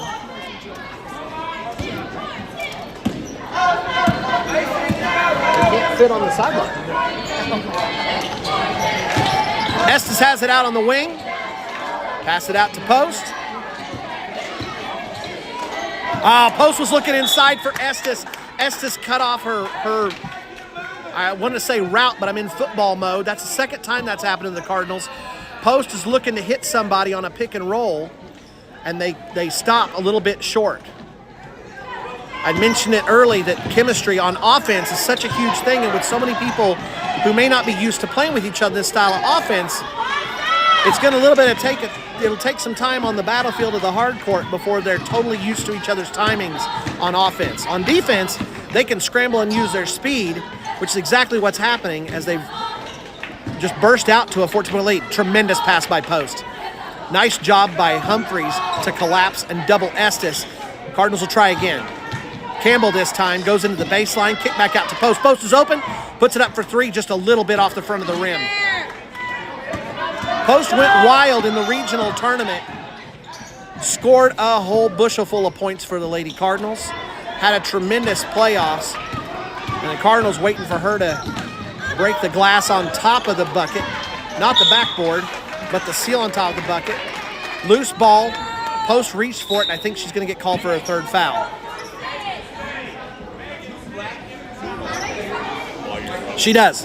That's the third foul on Post, so she'll take a seat probably for the rest of the first half. Coach Schmaltz doesn't have to risk her with the Cardinals with this big a lead and with the way the bench has been playing. Marlene Hernandez coming into the game for the first time. So on the court, you've got Strain, Weber, Hernandez, Peters, and McGowan. Double team forces the pass. Bobcats unable to do anything with it. It's up top again with Pimental. Pimental matched up with Strain. Peters matched up with Torres. Pass to Humphreys. Cardinals pounce. Go for the deflections again. Cardinal hand speed and positioning makes it impossible for the Bobcats to get any clean looks toward the bucket. Bobcats will keep trying, though. They still haven't hit double digits yet in the game. Sitting at 9 right now. They'd love to go inside, but the Cardinals have just made it too hard to focus on the outside. They can't even get clean passes off. Another deflection, this time by Weber. Strain goes for it, but can't get to it in time. And Pimental will throw it in for the Bobcats. Pimental, Humphreys, Harley Bell, Brooklyn Stevens out there, along with Ashley Torres. Stevens has it right now. Humphreys tries to drive in, kick out. Bobcats just can't find anything easy. Hernandez matched up top. Hernandez will play post, but with the way the Cardinals are playing man-to-man, everybody's getting a turn taking on ball carriers or ball handlers. Again, I'm in football mode. Strain's got the loose ball. Cardinals coming the other way. Alyssa Peters adds to her point total. The freshman is hot as a pistol in this game. Adds to her total, and she's got 8 now. And the Cardinals lead by 21, 30-9. Cardinals get another quick steal. Here comes Weber. Kick out to Strain on the edge. Strain drives in. Kick out to Hernandez. Hernandez, she'll take a poke and then decide against it. Here comes Strain. She gets an opening and a floater goes. Another 2 points for the Cardinals, 32-9. And you get the feeling the Cardinals offense is still just finding its way and adjusting to things. Pimental gets it up the floor, gets it to Bell. Cardinals' speed cuts down on anything that would be clearly open. Hernandez is able to close the distance. Shot is missed, but Humphreys is there, gets the rebound, and is fouled by Strain. How many is that on Strain? 1. That's just Macy's first. We'll give you full stats at the half. Catch up on everything. Just over 40 seconds left. Humphreys finally gets the Bobcats into double digits. That's the 10th point. On the floor for the Cardinals, you've still got Alyssa Peters and Megan Weber. Weber with double digits and Peters is close. Jada McGowan, Marlene Hernandez, and Emily Estes. Humphreys makes both, and it's 32-11. Cardinals with 40 seconds. They could extend this and go for a last possession, but with the way they've been scoring, why stop here? Nice screen. Estes takes it over the top, kicks it out to Hernandez. Hernandez tries to give it back to Estes, and it gets tipped. Peters diving on the floor. Look at the hustle from your Lady Cardinals. 3 Lady Cardinals on the floor going for that ball. It's tied up, 20 seconds left to go. Bobcats will get it one more time. Cardinals staying in that full court defense. Story of the first half has been different people stepping up to get some points on the board, and the team speed for the Cardinals and pressure defense from the man-to-man, just way more than Tyrone could handle.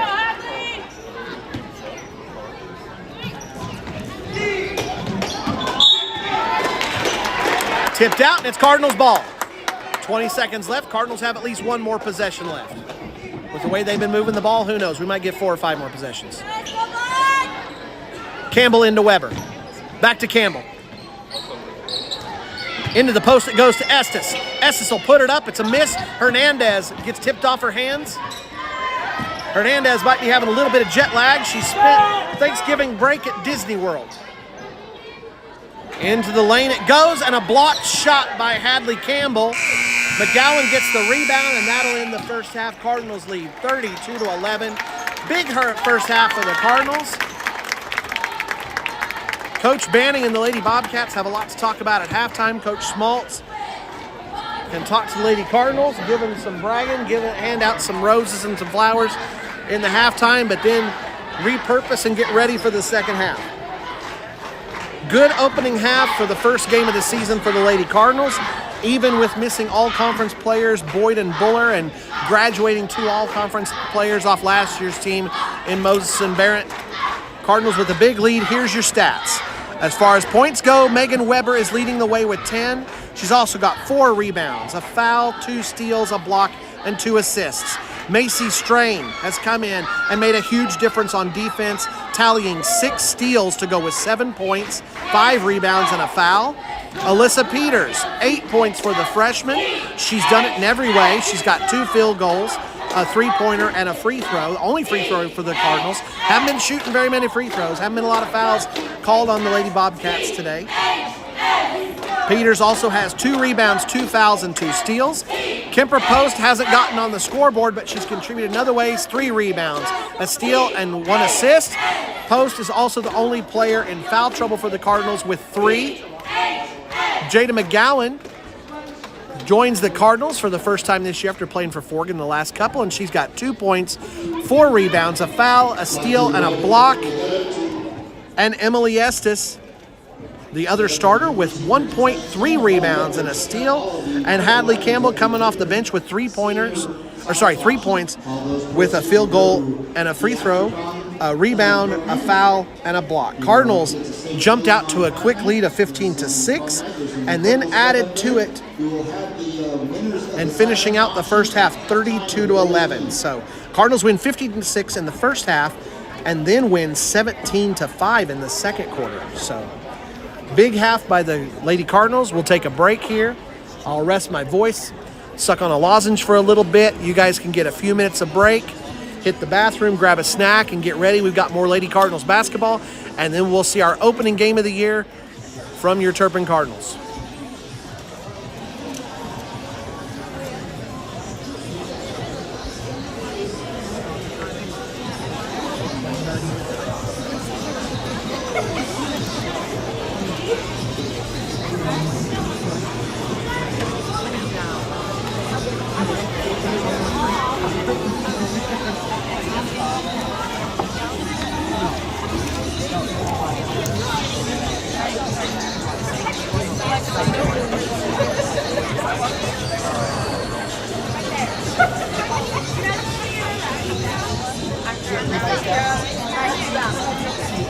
some reason, they should be all the way over there. But you gotta make sure you cut it. I think that's really good. But have you got the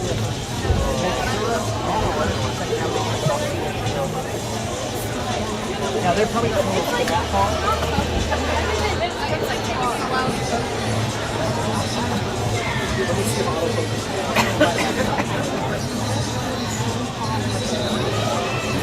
You can just put it right here. Right here at the top of the car.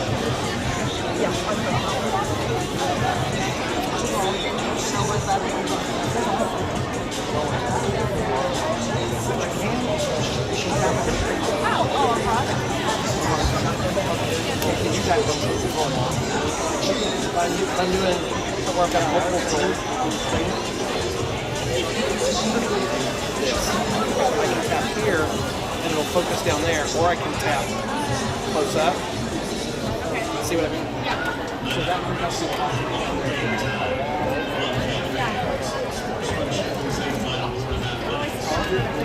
We have a great shot of Nash's catch. She was down on the sideline. I have a great he made that the catch late in the game. Oh, it drive against the ceiling. So It took a pretty good shot on him. He did stay on his feet. he did. Because I saw him get different. Oh gosh, dude.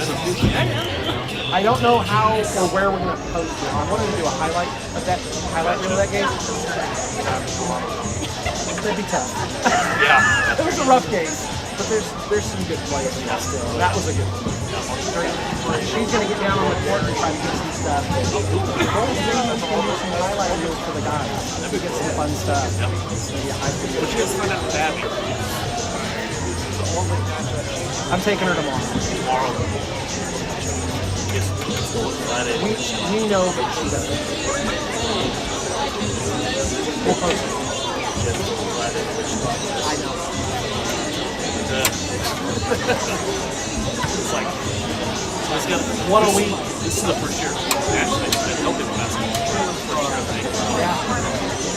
She's like, you know, It can, I mean, you're rolling the dice. All the time with players that play hard, push themselves to a position, you know, things happen. like they said,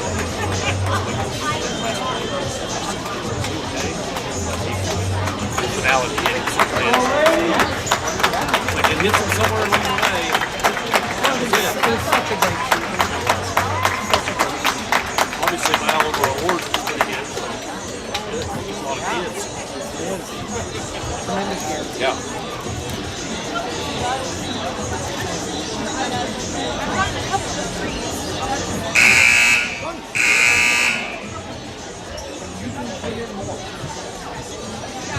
We don't need to leave.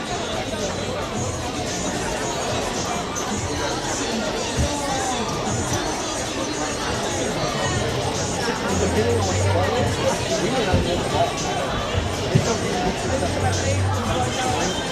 like really correct, trying to right in, diving for a ball, that kind of fun stuff.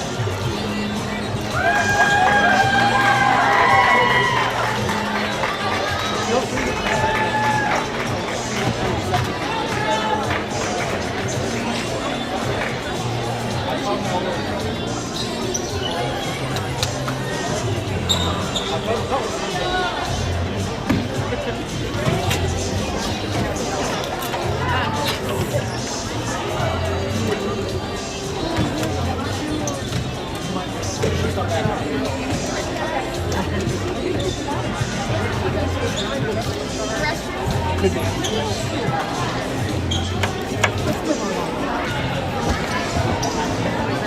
So yeah, if you can get the clock ready.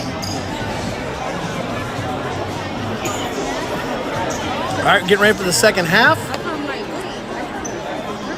I'm joined tonight.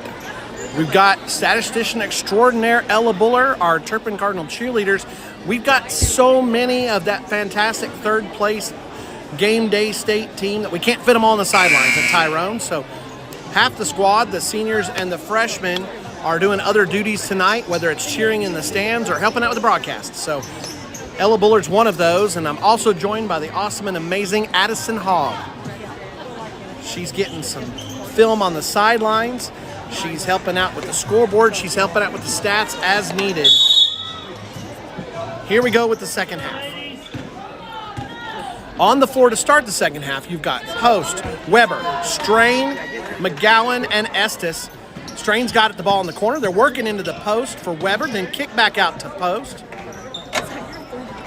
Kemper sees an opening for a three. Oh, just rims out. Kemper got shut out on the scoreboard, but it's not often we'll be seeing that happen with the senior. She can put in a bunch of points in a hurry. Ball gets tipped out of bounds by the white jerseys, and the Cardinals get to run it back. Estes has it, looks inside, and she'll get fouled as she makes her post move. For the Bobcats, you've got Pimentel, Rosas, Humphreys, Bell, and Stevens. First foul of the second half is on Pimentel. That's her second. Strain kicks it out to McGowan. McGowan goes for three and drains it.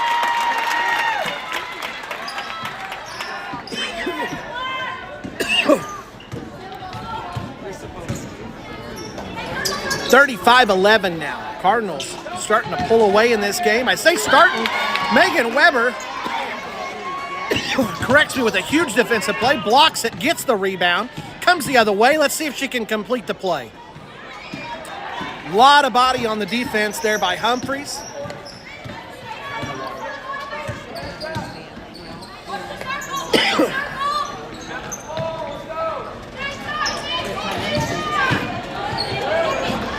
Drive down the lane, a lot of contact. Estes might have taken a charge. Gosh, Strain gets run over from behind by Rosas. Referees are letting a lot of contact go right now. It is a 24-point game, so that makes sense. Sorry.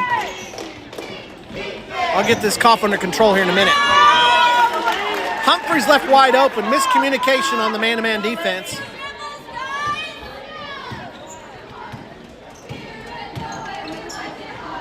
McGowan hits Estes. Estes into the paint, looks for Weber. That gets shut down. And then she tries to kick it out to Post, and it'll go out of bounds.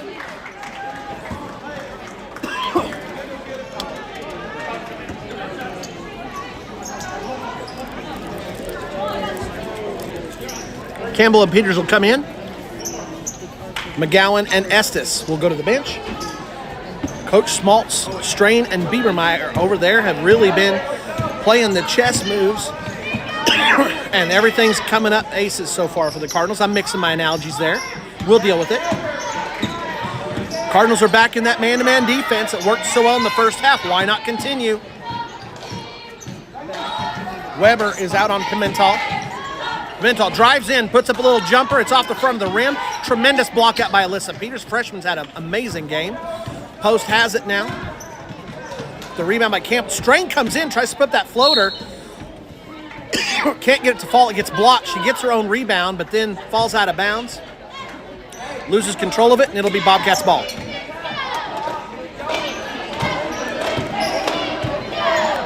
Cardinals opened the first half a little bit messy, and then really got things to rolling after the defense started to tire the Bobcats down. Bobcats come out, and it looks like they've got a little bit of a second wind. Things are going much better for them. Alyssa Peters takes Pimentel. Sorry about that. Alyssa Peters takes Pimentel to the hole and gets double digits now. That's two players in double digits for the Cardinals. Weber D'ing up down low. Helps force a bad shot. Post has the rebound coming the other way.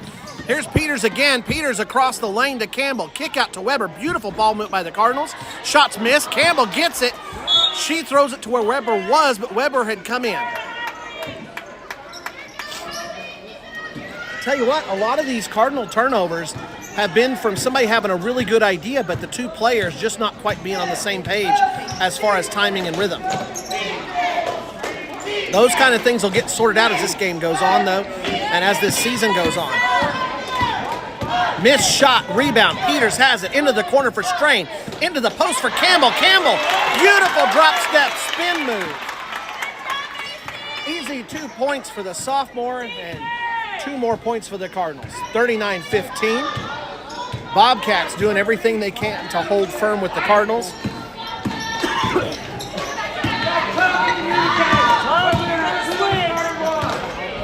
Pimental's got it. She gets left alone. Cardinals thought there was a switch. Pimental got left open and couldn't hit the shot. Peters has it. Looks down floor, but it's thrown out of bounds. Post just about went for it, trying to save it, but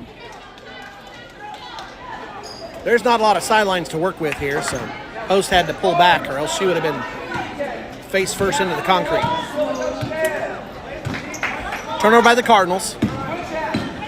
There have been several turnovers by the Cardinals, but they've been generally unforced errors. McGowan goes up, challenges the shot, but a really nice-looking jumper. Humphreys hits it. 17 points now for the Lady Bobcats, but way behind the 39 for the Cardinals. Estes does a great job flashing across the lane. Alyssa Peters adds to the tremendous night that she's having, picking up the assist. Cardinals are not going full court. They went ahead and let Bobcats bring that one down. Tremendous hustle. Senior leadership by Kemper Post there. Going after that ball. Almost able to save it, and Cardinals would have had a chance for another transition bucket. You can see it wearing on these Lady Bobcats. They just seem to be wearing down emotionally. This pressure from the Lady Cardinals, just next to no openings. And then somebody will come in when you think you have an open pass like Jada McGowan and tip it away. Bobcats then have to scramble to hold on to it. Sienna Rogers ends up getting a look at a shot but has to hurry it. She does get fouled on the attempt.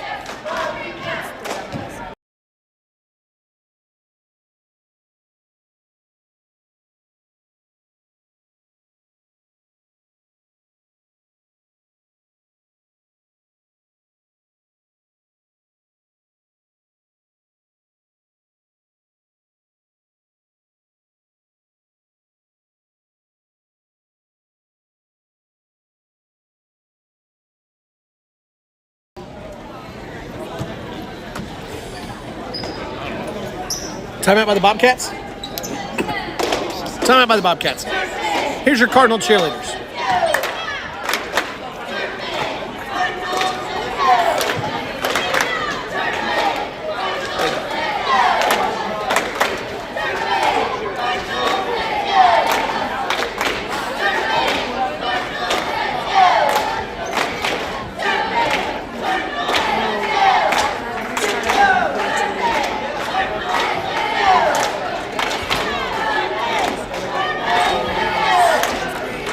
We want to start with the starting lineups.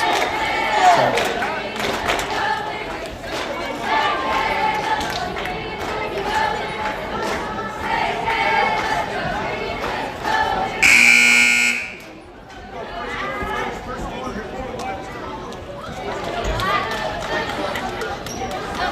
Bobcats have been scrambling. They've kept this game, I don't want to say close, but they've been managed to keep the deficit at about the same until the end of the half. Cardinals were up 32-11, and the Bobcats have pulled it back. Sorry, they haven't pulled it back closer. Cardinals have only been able to extend it 3. Open shot on the inbounds pass, but unable to hit it. McGowan tips it to Post. Post kicks it back out to McGowan. Peters up top to Campbell. Peters works the post a little bit. The Cardinals offense, they're doing a lot of screening and then trying to do pick and rolls. Post looked for Estes but didn't get the ball up high enough and it gets stolen. That pick and roll is going to be deadly later on this year once these girls have got that timing and all of that really down. Very different offense from last year. Nice running jumper by Humphreys. Tremendous shot. What's Humphreys' total? Do we know? That's 11 for Humphreys. She leads the way for the Bobcats. 11 of the 19. Estes drives in, draws the foul. We'll see who it's on. That's on Rosas. Ooh, that's her third. That is her third foul. Rosas led the way in scoring. The freshman who was a newcomer to Tyrone a couple of years ago, coming over from Boise City. Been a tremendous addition to this Lady Bobcat squad. She had 18 last Friday against Texoma. The Cardinals have done a good job keeping her in check. Estes gets to shoot 2 because of the foul. Makes the second, and it's 42-19. So Cardinals back at a 23-point lead. Hernandez has come in. On the floor, you've got Marlene Hernandez, Macy Strain, Alyssa Peters, Jada McGowan, and Megan Weber. Again, the Cardinals just keep bringing in really fast young ladies on this team. Drive down the lane by Humphreys. It's a miss, but Rosas is there. Rosas heard the footsteps. She missed the shot. McGowan's got the rebound. Cardinals get it up the floor in a hurry. And McGowan threw it where Strain had been a moment before, but Strain had stepped up just a little bit. So Strain tells Jada, my bad, my bad. She looked like she was setting up for a 3 and then got ready to cut. Cardinals have backed off. They were playing a tight man-to-man in the first half. They're backing off a little bit here and picking up the Bobcats in the half court. Hernandez up top guarding the ball handler, Pimental. Torres tries to find screen. Hernandez all over Pimental. 5 count going. And Marlene Hernandez draws the 5 count. Your Cardinal audience, that draws the timeout. Coach Banning has to take the timeout. That's Coach Banning's 3rd timeout. He doesn't have much left. Tremendous job by the Cardinals defense, and I gotta brag on our Cardinals audience. A lot of times you'll get fan base that doesn't understand just how fantastic getting that 5 count call can be.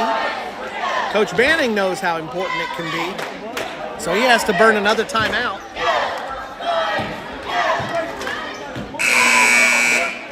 Coming out of the timeout, Tyrone will have it, but a nice lift for the Cardinals. Coach Schmaltz and Coach Strain letting ladies know that they got to do it. Tyrone takes too long, so they've got to hustle over just to get the ball in time. Humphreys has it up top. Strain working against her. Tries to give it to Pimental. Pimental wasn't ready. She was coming over to screen. And Strain's back up top on Humphreys. Now Rosas up top. Cardinals switching off, but still playing that tight man in the half court. Humphreys drives around and hits a beautiful looking jumper. Humphreys can hit some really nice looking shots.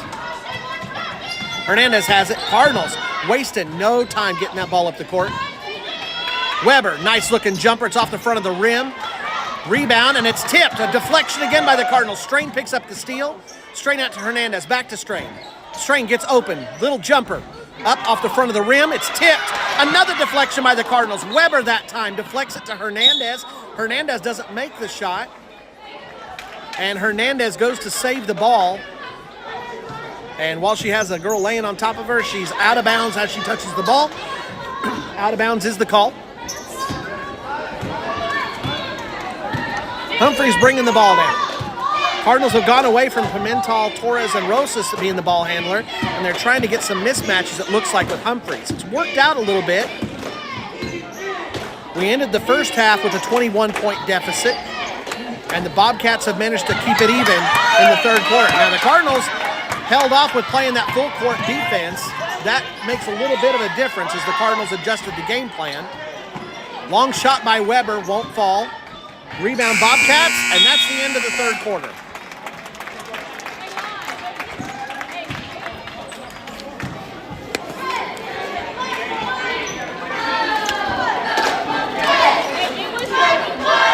Quick stats while you're watching the team. McGowan's up to 5 points, 5 rebounds, a foul, steal, and a block. Kemper Post, 5 rebounds, 3 fouls, a steal and an assist. Alyssa Peters, having to do quick math in my head. She's at double digits. She's got 10, 4 rebounds, 3 fouls, 2 steals, and an assist. Macy Strain still sitting at 7, 6 rebounds, a foul, 7 steals now for Strain, and an assist. Megan Weber, 10 points for Megan. 6 rebounds, a foul, 2 steals, 2 blocks, 2 assists. Emily Estes, 5 points, 3 rebounds, and a steal. Marlene Hernandez, 2 rebounds. Sorry, there's your Cardinal cheerleaders. That's all we could fit on the sideline, folks. We got 17 cheerleaders, but we can only fit that many on the sidelines. It's fun playing these small gyms, but you do pay for it in one way or the other. Rounding out the scoring sheet is Hadley Campbell. She's got 5 points to go with 3 rebounds, a foul, and a block.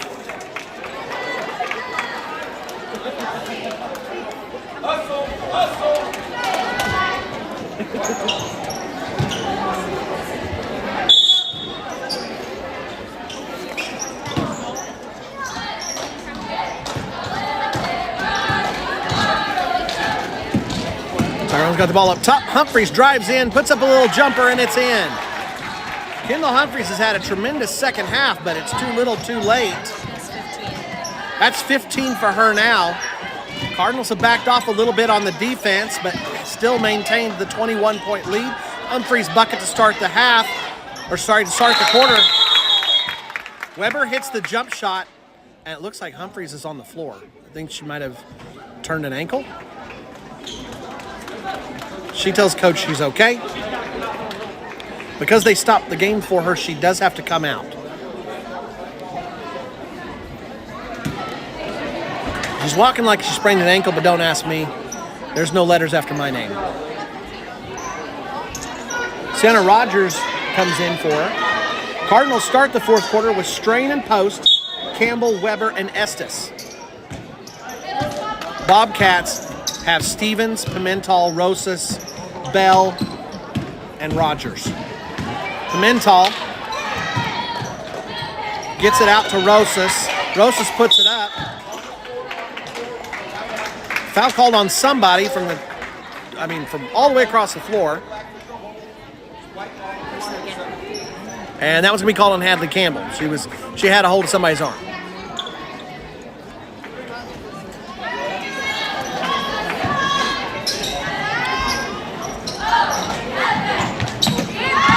Campbell deflects it out of bounds. We don't keep track of deflections, but our stats service does. And man, those deflection numbers are going to be really high for this game. Deflections show your defense is in the right place at the right time and that you're hustling.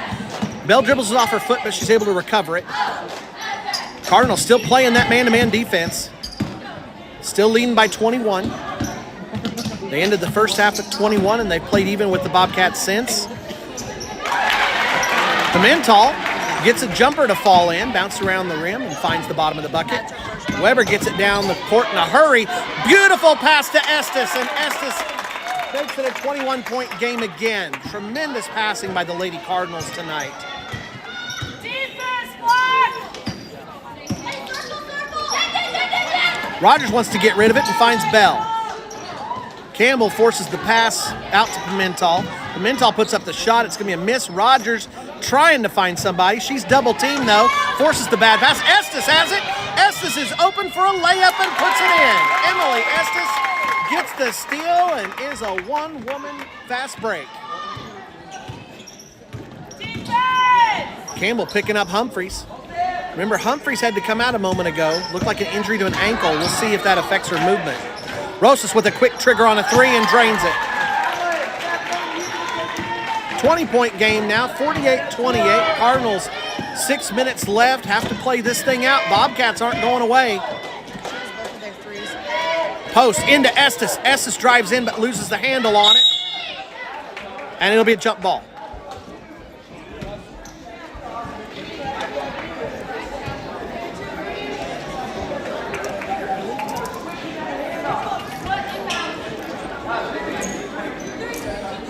Ball got tipped out of bounds by the white jerseys. Sorry, it wasn't tipped out of bounds. That was a jump ball. Post will throw it in. Post still looking for her first points of the game. She's had a nice stat line, but it hasn't involved putting the ball in the bucket. Her Cardinal teammates have done the job for her on that. Campbell drives in. Nobody's had a rebound. Hadley comes in. It looks like she had two hands on the ball, but referees see some contact on the arm. That's 3 on Hadley. Coach Smaltz will pull a couple more off and put a couple more in. So Strain and Campbell come out. Back on the floor, you've got Alyssa Peters and McGowan. So McGowan, Post, Weber, Peters, and Estes Cardinals have used the bench very well tonight.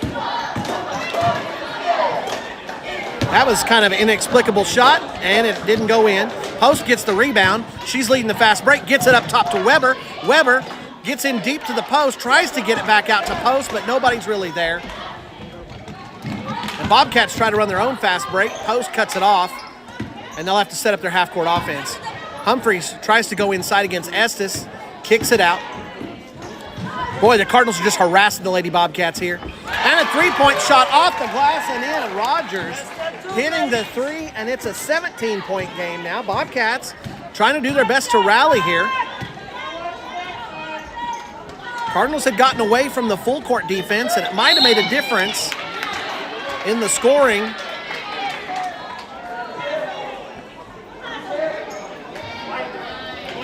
Oh, Estes, I think, lost a contact. She's okay.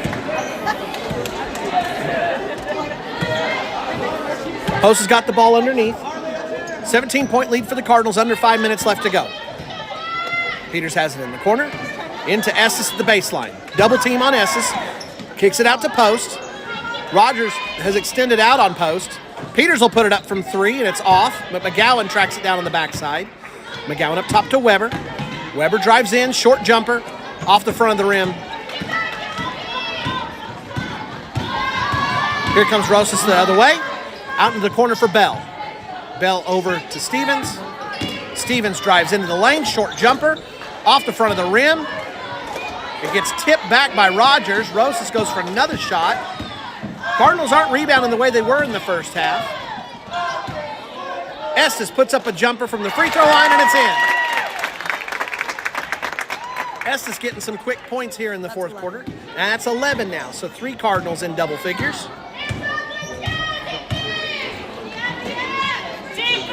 Long shot by Rogers. That looked a little more like a pass. She gets it out to the speedster Weber. Weber down the court in a hurry and an easy layup. What's that on Weber? I think 13? 14. 14 for Weber. Leading the way for all scores, I think. Humphreys might have 15.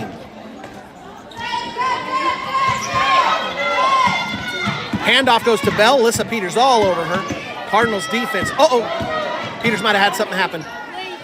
Pass over to Rosas. Peters pulled up. Coach Smalt's going to take a timeout. That's 10 for Rosas. That's now 10 points for Rosas. Cardinals have the lead at 19. Here's your Cardinal cheerleaders.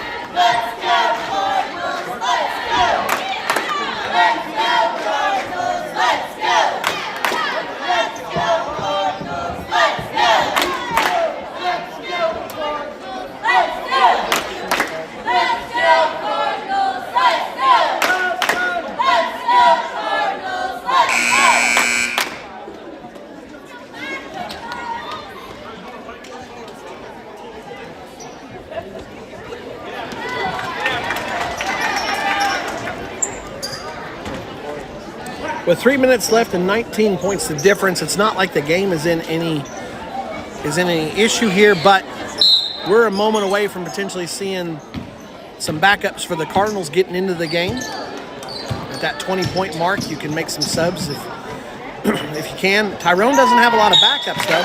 Nice job there. Beautiful give and go. McGowan gets the ball and goes up. Assist, I think, was by Campbell. Yes, yeah.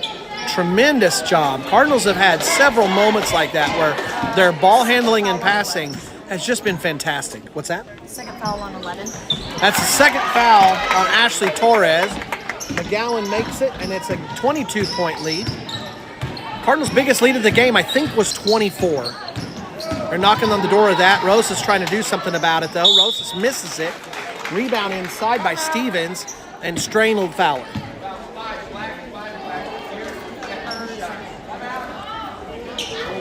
Only free throws we've shot on the game have been because of shooting fouls. Neither team has gotten into the bonus. I've said it before, and I'm going to keep on reminding you because it's going to take a little bit to get used to. The bonus now is at 5 fouls in a quarter. I'm sorry?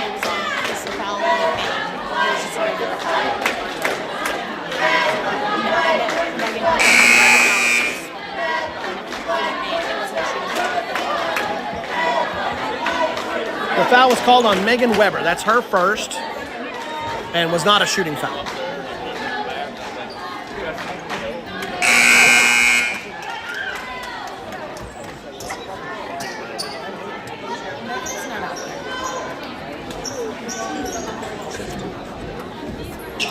Out on the floor for the Cardinals right now, you got Marlene Hernandez, Hadley Campbell, Macy Strain, Alyssa Peters, and Jada McGowan.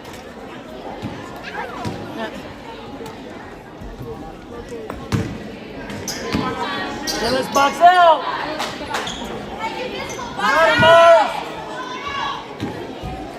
First shot's a miss. Second shot's a miss. Stevens doing a good job of sneaking that rebound over the top of Hernandez. Hadley Campbell gets a piece of the ball, but it got her before she was quite aware. She thought it was going to go a little bit further and bounce off the rim. Goes off Hadley's hands out of bounds. Hadley will take a seat. She might be done for the night. Hernandez comes out. She might be done for the night. In comes Post and Weber. Pimental gets it into Rosas. Rosas spin move. McGowan gets another block. Weber's got it. Weber gets it up the floor. Is that Strain? No, that's Peters. Peters has it in the corner. Out to Weber. Weber for three. That one's going to be short. Strain trying to get to it. Both teams coming up short of the iron here. Been a long game and a lot of hard defense been played by the Lady Cardinals. It looks like some of these young ladies might not have their legs under them anymore. It is also the first game of the season. They've had the big adrenaline dump of coming out on the floor, getting some action under their belt, figuring out and answering some questions. Lady Cardinals, as we talked about at the beginning of the game, are missing 4 all-conference players from the team that played last year going all the way to area tournament. Jada McGowan, steal, layup, 24-point lead for the Cardinals, 10 points for McGowan now. That's 4 different Cardinals in double digits, so 4 all-conference players either on the bench or off the team because they used up all of their high school eligibility. Brianna Barrett, Shelby Moses graduating. Abby Buller and Tatum Boyd on the bench with injuries. Lady Cardinals using their depth, tremendous coaching experience to help them, and a fantastic job by the Lady Cardinals in this opener for their season. Open up their biggest lead of the night at 26. They played the whole second half without using that stifling full court defense that opened up the big lead. And yet still, even with playing a half-court game in the second half, the Bobcats still are unable to come back.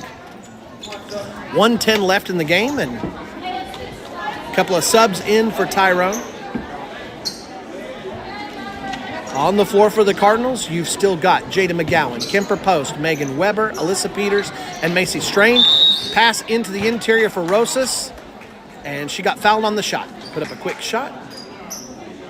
And Jada McGowan wasn't going to let her have anything easy. The defense and aggressiveness of the Cardinals on both sides of the court has really had a huge impact on this game.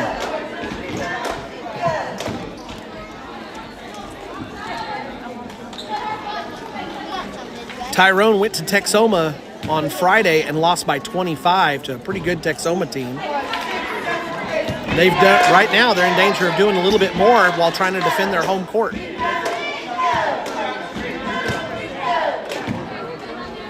Box out.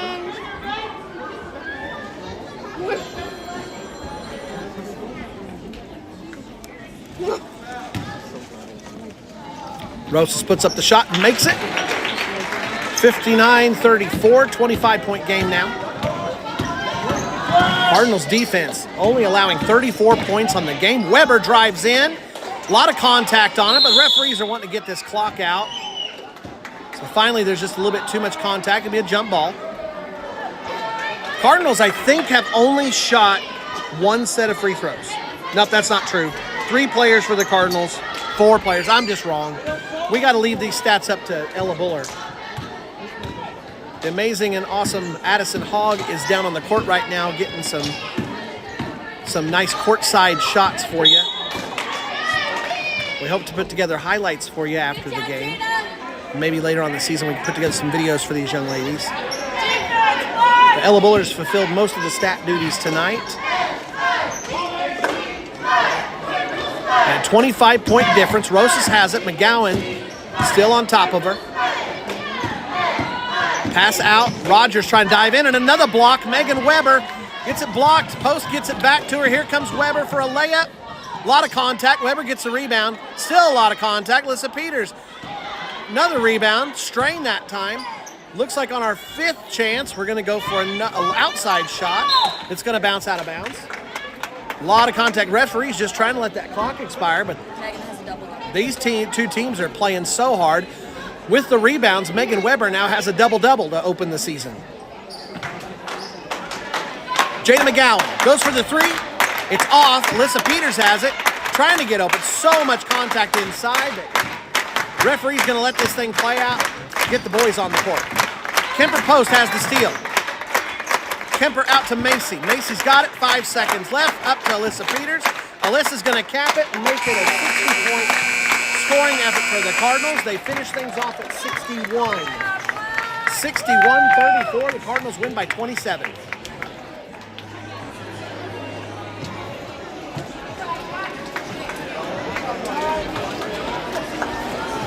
Get you your stats, and then we'll get ready for the boys' game.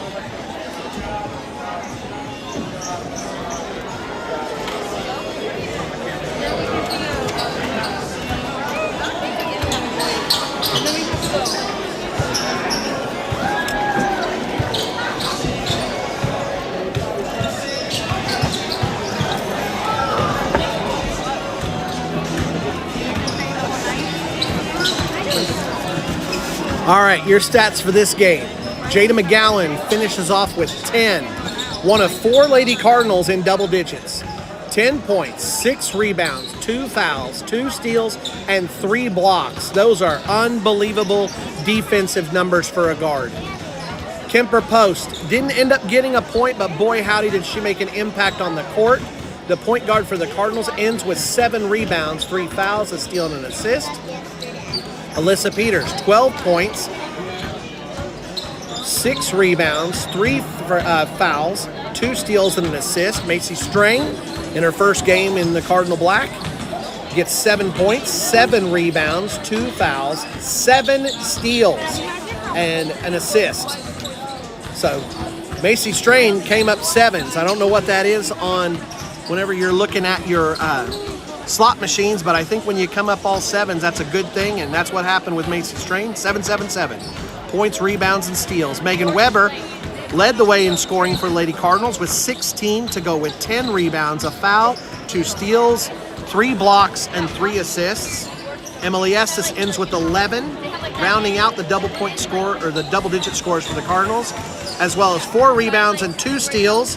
Marlene Hernandez came in, got 2 rebounds, and Hadley Campbell came in, got 5 points, 3 rebounds, 3 fouls, a block, and an assist. Cardinals jumped out to the big lead in the first quarter, even with playing a little bit messy on offense, 15-6.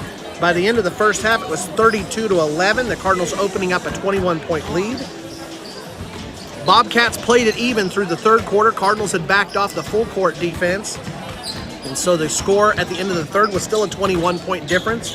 42-21 as both teams scoring 10. And then the Cardinals open it up and have their biggest quarter of the night, scoring 19 in the fourth to go for just 34 for the Bobcats. So Bobcats didn't lay off, and the Cardinals put it on them, wearing them down with that defense, emotionally breaking them down, and just putting together a fantastic opening of the season. All right, it's time for the Cardinals boys. Reset the clock. Oh, are you doing that? You're doing that. All right, Cardinals are getting ready to have their first game of the year now, your Cardinals boys team, and this is going to be really interesting for me as well as for you. I have not had the chance to watch the boys play in any scrimmages. I didn't get to watch any film or anything of how camp went. And so this is going to be an interesting game because we're both going to be learning something together. You as the viewer on one side of the screen and me on the other side as I'm watching and relaying to you what I see. Tyrone comes in, and they had a pretty bad loss at Texoma on Friday, losing 78-32.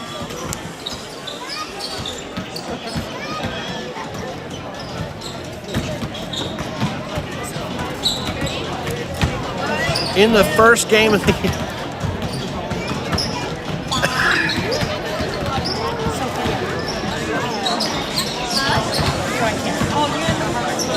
You're living on YouTube, young lady. You're making the broadcast look better, though. Tyrone couldn't find any film on the game, but they did lose 78-32. So not a great way to open the season. Tyrone has been a very proud team. They've been to state here in the last 5 years. They've had a lot of good years recently, but things have fallen off a bit. Cardinals ended up winning a tight game with Tyrone last year, but only faced them one time. Some years we get to face them more between tournaments, things like that. Last couple of years we've only been seeing them once, though. Part of that's from not going to the Texoma tournament anymore. Jeremiah Rosas, big number 13, will be seeing a bunch in the game.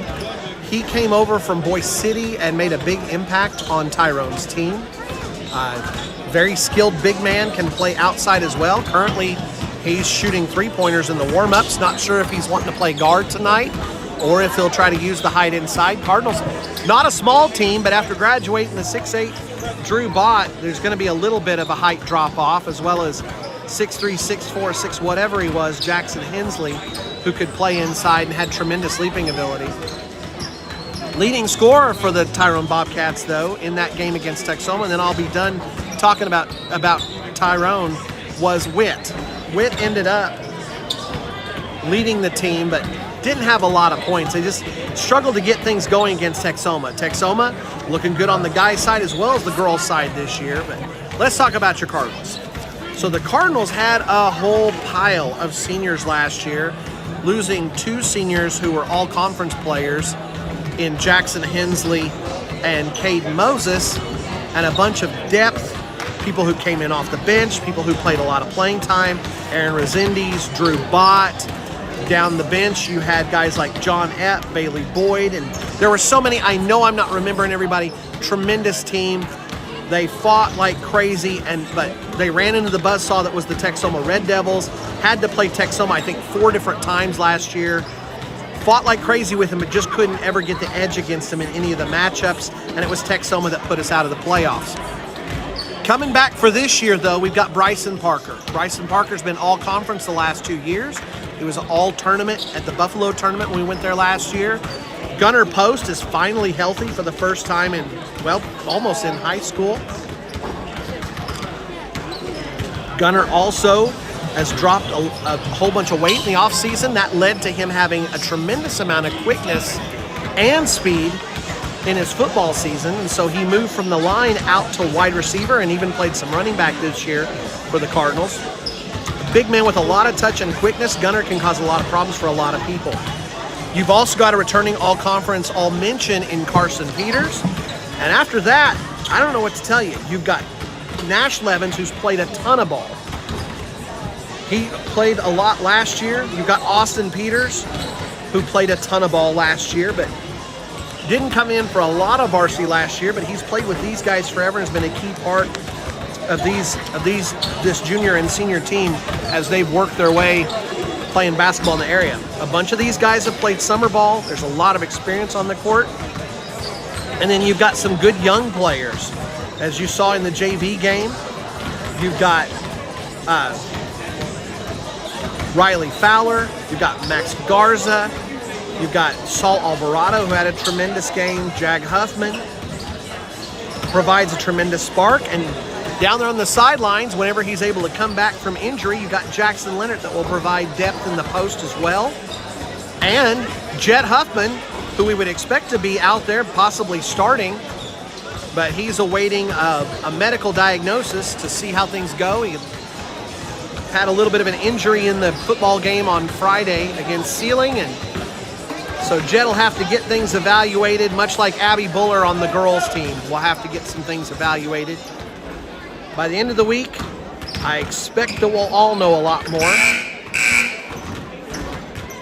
We will have a game on Friday. That game will be on the road at Fort Supply as we play against Fargo Gage Fort Supply. But let's get ready for the starting lineups and the beginning of this game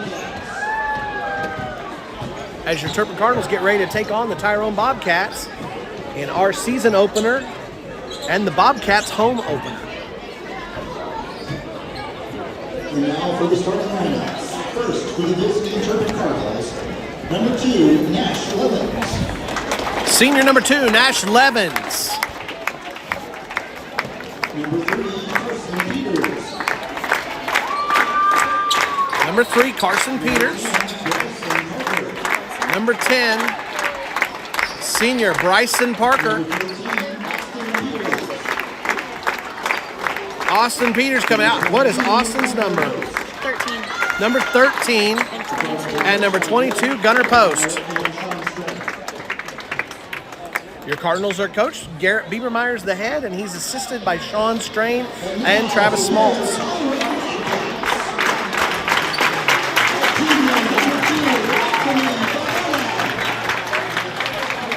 Your starters for the Bobcats, number 2, Anthony Favela, Jr. Number 13, Jeremiah Rosas, a senior. Number 21, Keegan Gossman, a junior. Number 23, a senior, Juan Chavez. And a junior, number 32, Wyatt Johnson.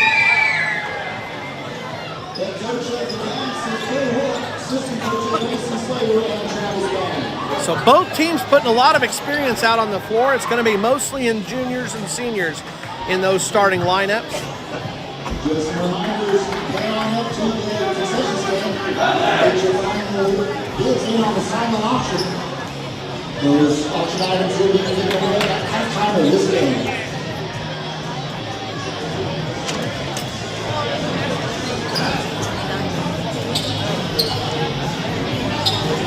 Yeah, I'll take that.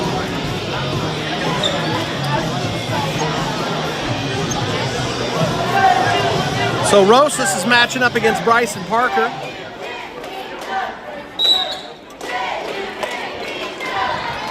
Neither team gets it off the tip, and so Favela recovers it. They try to kick it inside. Austin Peters knocks it out of bounds, so Cardinals picking up defense right where the Lady Cardinals left off. They're in the man-to-man. Thank you. And a deflection, knocking it out. Pass into Rosas. Nash Levens is matching up with Rosas. Up top, Parker goes for a steal. Peters goes for a steal. And Rosas puts up a shot. It's going to count. It's off the glass. Rosas is a tremendous player. That call will go against Carson Peters. That's his first foul and the first foul of the game.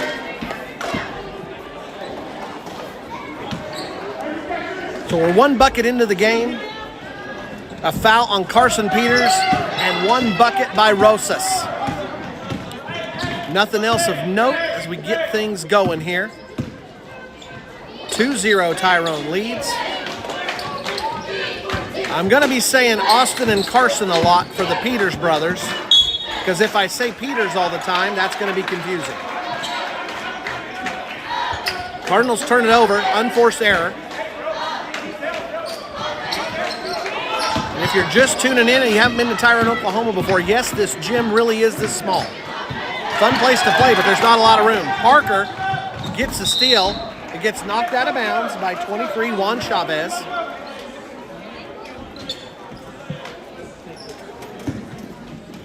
Austin throws it into Bryson. Bryson's open, puts it up. It's a miss.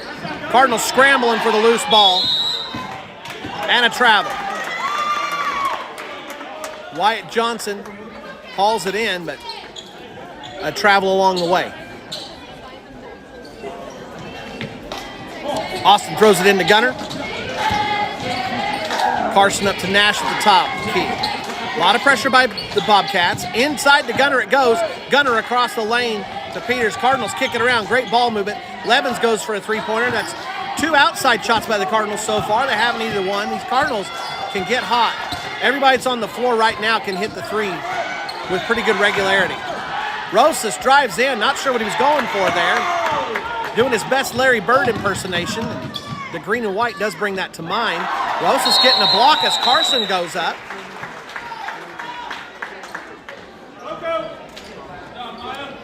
Gets knocked out of bounds, and Cardinals will be throwing it in. So Rosas misses the shot, comes down, gets the block. Bryson Parker putting up another three. When he gets going, he can be deadly.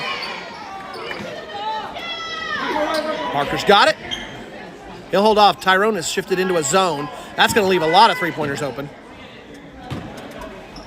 Across the way, Bryson Parker wide open. Puts up the shot and in. Cardinals have the lead with their first points of the season, 3-2. If Tyrone's going to be playing a zone, the Cardinals are going to be able to make it rain from outside. Rosas bringing it down. Levens almost gets a hold of it. Rosas trying to distribute. Does so. Gets it to Keegan Gossman. Gossman draws the foul. Cardinals picking up the fouls here early on. That's the second on Carson, so Carson getting himself in a little bit of foul trouble. And Saul Alvarado will come in. Freshman had a tremendous JV game. Coach Beaver might be thinking, let's let the hot hand play things out here. So Alvarado's in. Gossman gets to shoot 2. Well, he made the first one, sorry.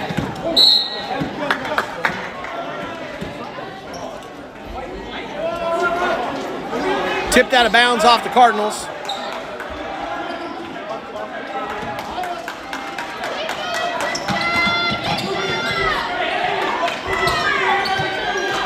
Rosas has it up top. Rosas likes to have the ball in his hands. Levens has got his... Whoa. Rosas threw a forearm shiver. Levens went down. No call except for the ball going out of bounds.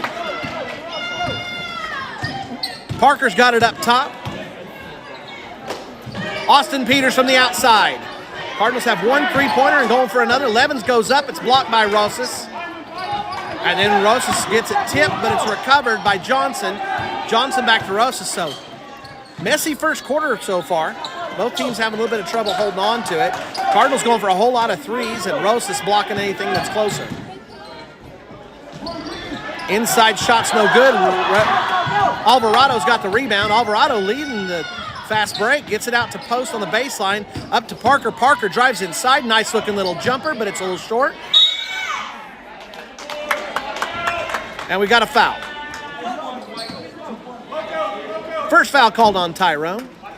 One thing you're going to notice as we detail the fouls, and you can see the foul counter up at the top of the screen. The number to remember now is no longer 7 for one-on-ones or 10 for shooting 2 in the double bonus. And from now on, the bonus is 1 number, and that is 5. Once you hit 5 fouls, you're shooting 2, and that's all there is to it. I don't know the overtime rules yet, but I'm sure we'll learn those along the way. But get ready when you see 7 fouls, which you won't even see it on the board. When you get to 5, it's shooting 2 from there on out, and at the end of the quarter, you reset. Long shot by Rosas is no good. Rosas really wanting the ball in his hands. So far, the only real weapon for the Bobcats. And they're putting it in his hands early. And Alvarado goes up, and he's going to get a foul. I think it's going to be on Johnson. Oh, they're going to say that Alvarado was passing it, and it is on Johnson.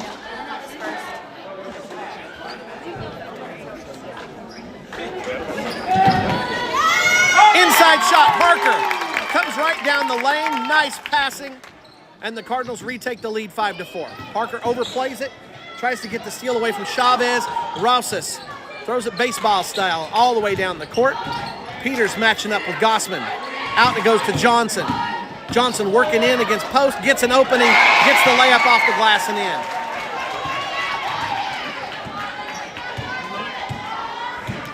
Parker's got it up top, wide open for a 3.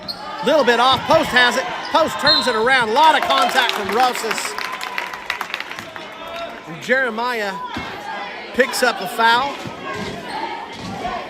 A lot of contact going on there. Referee's starting to call a lot more of it. Both teams already have 3 fouls. That's the first on Rosas. Cardinals have Carson Peters in foul trouble with 2 after only 1 quarter. In comes Riley Fowler. Nash Levens will take a break.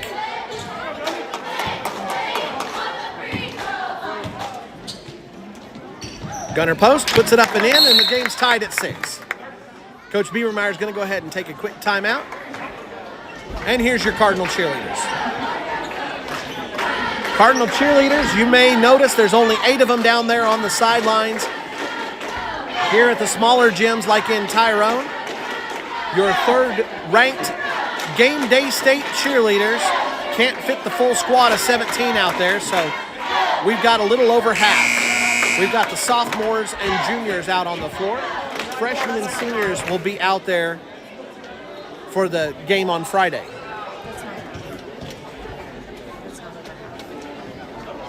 Yeah, a little under half. Statistician extraordinaire, good for more than just the numbers on the stats, also helping correct my math. Now we do have an addition to our broadcasting crew. The amazing and awesome Addison Hogg is picking up footage on the sidelines. We don't have the ability to show that yet on the screen, but we hope to be able to do that in the future. Austin Peters tracks down Rosas, takes the ball away. Rosas picks his pocket, gets it back. Rosas is going to get contact from Austin Peters. Pulls up short, waits on Austin. Austin went up trying to knock the ball from behind. Rosas gets knocked down, draws the foul, and manages to put the shot in. I mentioned it to begin with. The ball's going to be in Rosas' hand a lot tonight. He's by far the biggest weapon that Tyrone has.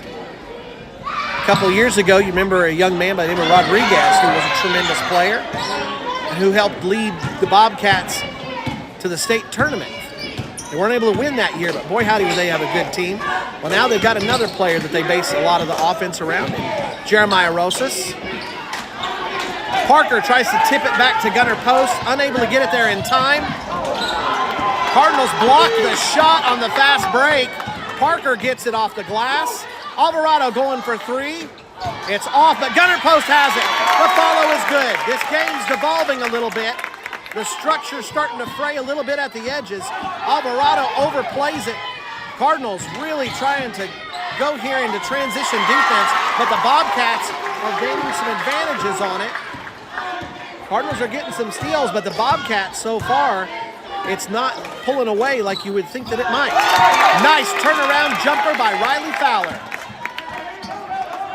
The sophomore didn't play last year. He sat to watch his brother Braxton playing at Balco. Another tip away and another steal in the full court defense by the Cardinals. Bryson Parker, nice dish to Saul Alvarado, and the Cardinals take the lead 12-10. Coach Witt is going to take a timeout. He's going to try and get the Bobcats back under control. They're playing Cardinal-style ball here. Bobcats would probably rather play a half-court style game and take advantage of the talents of Rosas. Cardinals have maybe a little bit more depth. Bobcats haven't really been subbing yet. So we'll see exactly how Coach Witt adjusts things.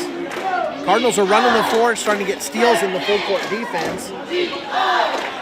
And the Cardinals are taking advantage of the chaos. Here's your Cardinal cheerleaders.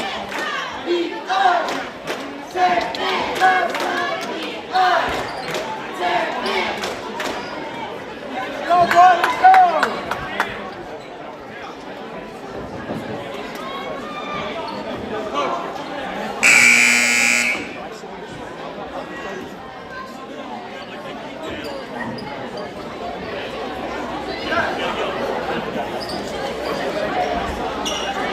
White ball, guys. White ball, white ball.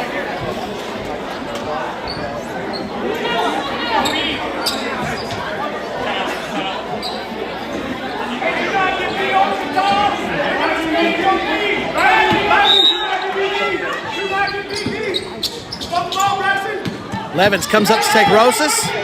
Rosas throws it up and ahead. Chavez can't get to it, and the Cardinal pressure causes another turnover. This happened in the girls' game. The Lady Cardinals played full court defense, and through the first part of the first quarter, the Lady Bobcats were holding firm with it. Lady Cardinals eventually started to wear them down, and the mistakes piled up, and the Lady Cardinals were able to pull out to a big first half lead. Turnover, 3 seconds in the lane. Turnover by the Cardinals.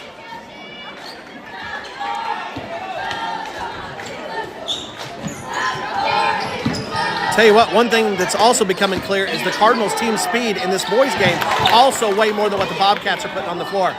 Parker resets for the three-pointer. It's a miss. Rosas hits it hard. It's able to be saved. Transition attempt by Tyrone. Cardinals had 4 against the 2. Tyrone, 3 guys stayed back the other way, never even came. And the Cardinals' rebounding advantage in defense ended up paying off. They're letting Rosas just swing away. Maybe not. As soon as I say it, the whistle is blown. And Rosas gets called for the foul from behind. That's 2 fouls on Rosas.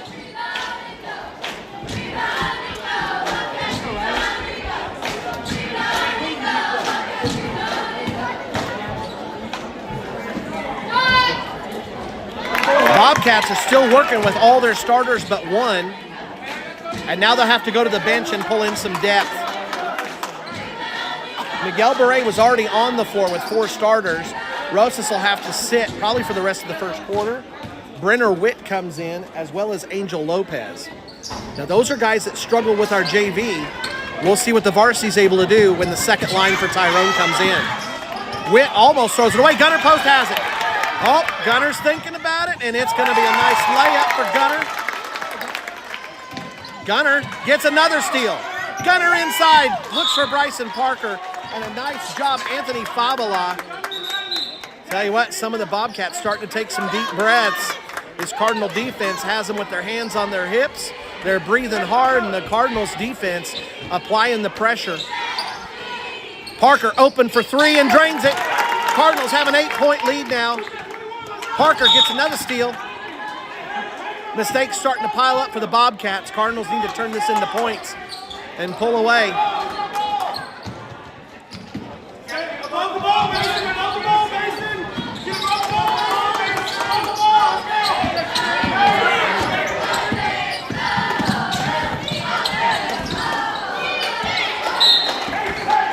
Ball bounces out of bounds.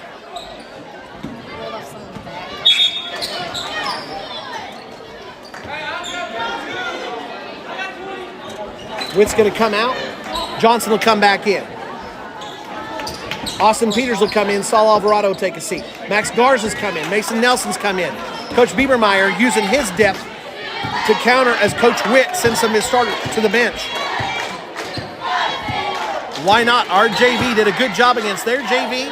If they're going to bring in JV to try and get a rest, we can bring in some JV. Max Garza going for 3. Oh, just about hit. Bounced off the front of the rim. Long rebound goes to Bobcats. Here come the Bobcats the other way. Johnson on the run. Puts it up. It's a miss. Nash Levens is there. Cardinals trying to run. Levens trying to get the outlet. Gossman did a good job of tying him up. Mason Nelson from the corner. Moon shot, but Levens is there. Oh, he's got the follow, but a miss. But Garza follows him. Teamwork by the Cardinals extends it to a double-digit lead. Parker trying to catch up and does to Lopez. It's a miss. Gossman gets a rebound, but can't put it in. Gossman tries again. Levens comes away with the rebound. Levens is doing a great job on the boards right now. Parker's got it. Parker coming down. 40 seconds left to go in the first half, or in the first quarter. Nelson again going for 3. Levens gets the rebound. Levens is stacking up those rebounds. That's 6 rebounds in 1 quarter already for Nash Levens. Parker's got the ball. He'll reset the offense. 23 seconds left. Angel Lopez coming out.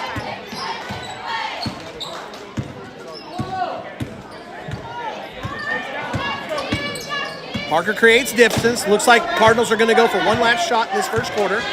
Levens is coming up to set the screen. Free up Parker. 4, 3. Parker long shot and drains it.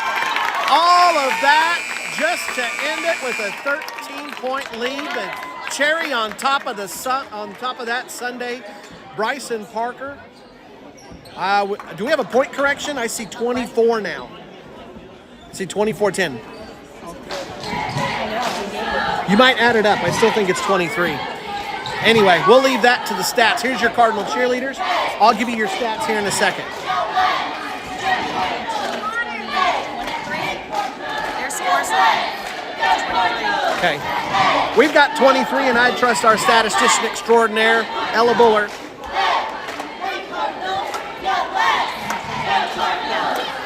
I'll get your stats here in a second.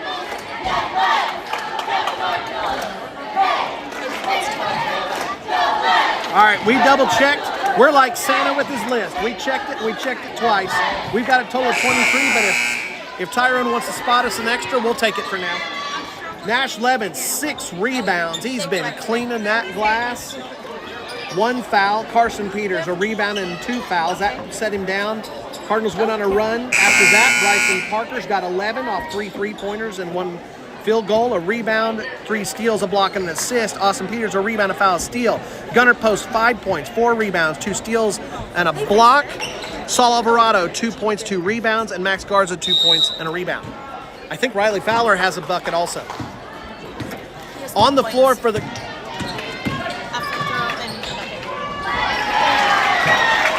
Down the lane it goes. Favela puts in a bucket. On the court for the Cardinals, you got Bryson Parker bringing the ball down. Nash Levins, Carson Peters is back in. Austin Peters and Gunnar Post. So the Cardinals put the starters back on the court to start the second quarter. Peters brothers packing it back and forth. Bryson gets it inside to Gunnar Post. Double team and gets it back to Carson. Working a little bit of a triangle offense there between Post, Carson, and Bryson nails another 3-pointer. 26-12. Bryson this fall signed a commitment to go play golf at the collegiate level. Not only does he drain it from outside, he can put that little white ball in the hole from a long way also. Cardinals will pick up a foul. This might be on Carson. It's on Bryson. It's on Bryson. That's Bryson's first foul. So that'll send Miguel Beret to the line. Cardinals with an explosion in the second half of the first quarter. Ended up with a 20-some point quarter before it was all said and done. 23 points, actually. And it was a very slow start to the quarter. Miss on that. Score stays at 26-12. Carson kicks out to Nash. Nash looks inside, mishandled the ball. Bryson goes for another one. His hand got touched a little bit on that. I don't think you'd call that a block, maybe a little deflection, but either way, Cardinals come away with the rebound. Cardinals out hustling the Bobcats here. Bryson goes for another one. This is another miss. Bryson gets the rebound, goes inside, and he'll get fouled.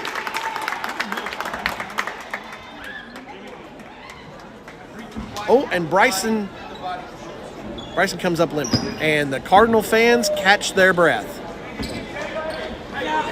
It's been a rough week for the Cardinals.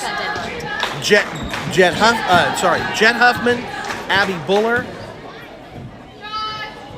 nursing injuries and looking to get medical diagnosis this week. And now Bryson Parker coming up limping a little bit after that play. He said he just got dead leg.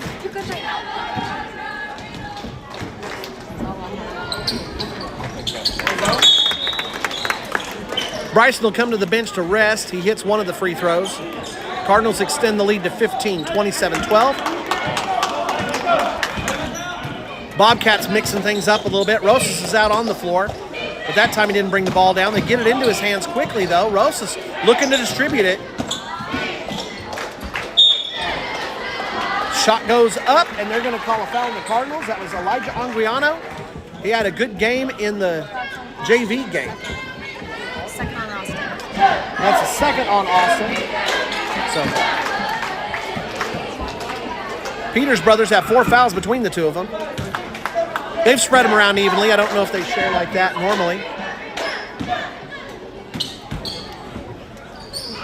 Anguiano had the hottest hand for the Bobcats in the JV game, trying to keep that going, but misses the free throws.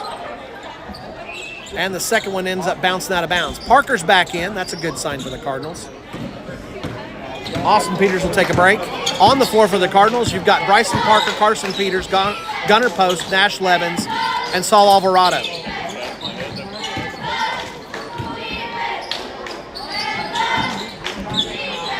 Gunner's got in the corner. They got Gunner running the baseline. If Tyrone's not careful with Gunner in the corner, it starts to open things up if Tyrone's going to stay in that zone. Saul looks for somebody, but doing it in the JV game's one thing.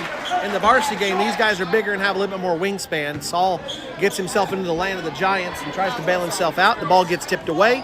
Saul tries to steal it back and picks up his first foul. That's 3 fouls on the Cardinals in the second quarter. At the 5th foul, we shoot bonus. Bonus from now on in the state of Oklahoma is 2 fouls. There is no 1-and-1 anymore. Ball's tipped by Peters on the deflection. And then Alvarado and Peters work together for a steal. Kick out on the side. Parker puts up the jumper and it's in. Parker dealing the hot hand. Cardinals have backed up on the defense a little bit here. They went full court for a while. Bryson has 5 threes. Bryson already has 5 threes in the game. Bryson matching up against a JV player right now. A bunch of JV players on the floor for Tyrone as they're trying to switch things up. Sorry, two JV players, and in come some of the starters again. Sorry, Gossman and Murray will take a seat. On the floor for Tyrone, you've got Rosas, number 13. Oh, nice steal by Carson Peters. Carson and Bryson working a 2-man game. Bryson and Carson working together. Bryson misses his shot after Carson gives it back to him, but gets his own rebound, and Bryson already has 20 points.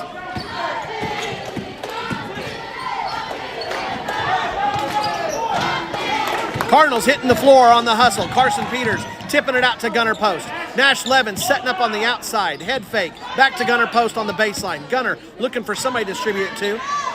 On the outside it goes up, but it's a miss by Carson. Witt's trying for a long play. Cardinals big time hustle play. I don't think it was a foul. Nash Levens slow getting up. Nash will pick up the foul. Witt had gotten a little bit open, and the speed of the Cardinals tried to catch up and make sure he couldn't get an easy bucket. They succeeded, but when it was all said and done, they ran into Witt up against the pad. So a tremendous collision. Witt and Levens both looking rough. Levens is going to come out, and in comes Riley Fowler. Levens might be shaken up a little bit.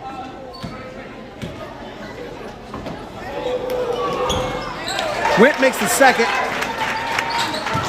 Scores are flip-flop now. Tyrone has 13, Cardinals have 31.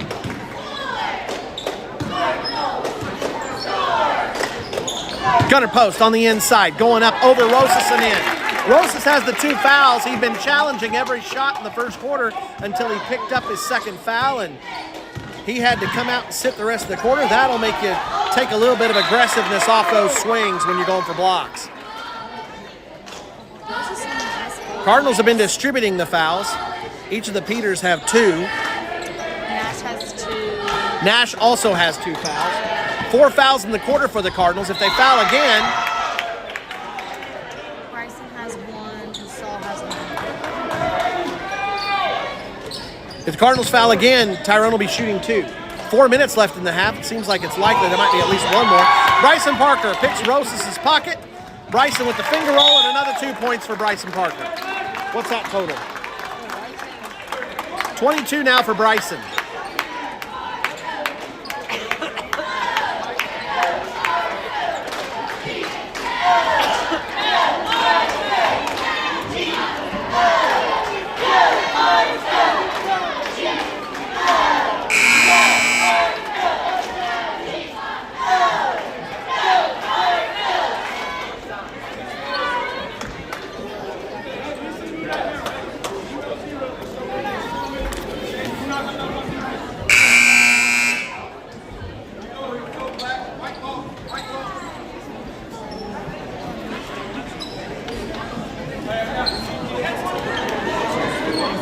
Cardinals bring back out to the floor the 5 that left. You got Gunnar Post, Saul Alvarado, Riley Fowler, Bryson Parker, and Carson Peters.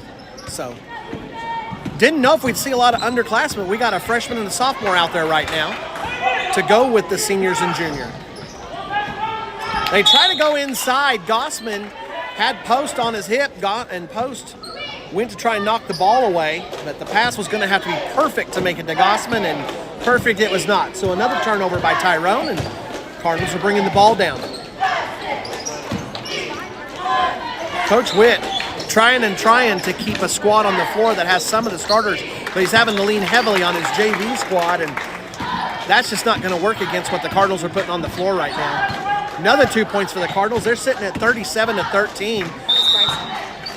Another 2 points for Bryson, and the Cardinals, torrid pace here on the Bobcats' home floor.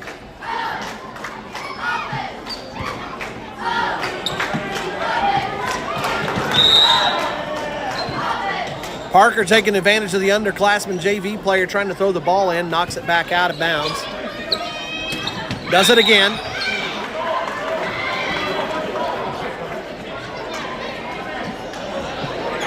Poor Angel Lopez just doing what he can to try and get that ball in.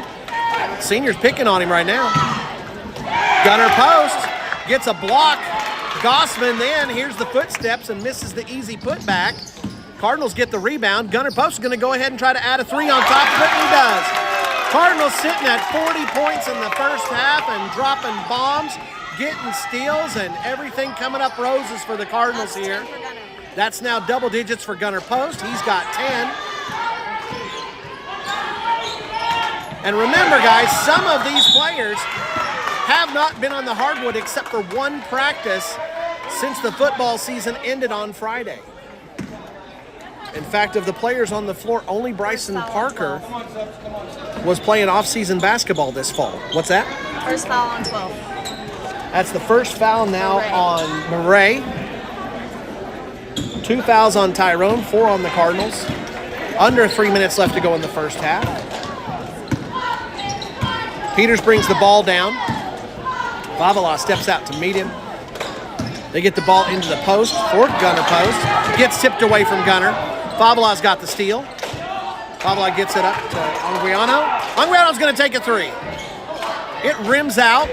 Gossman tries to save it.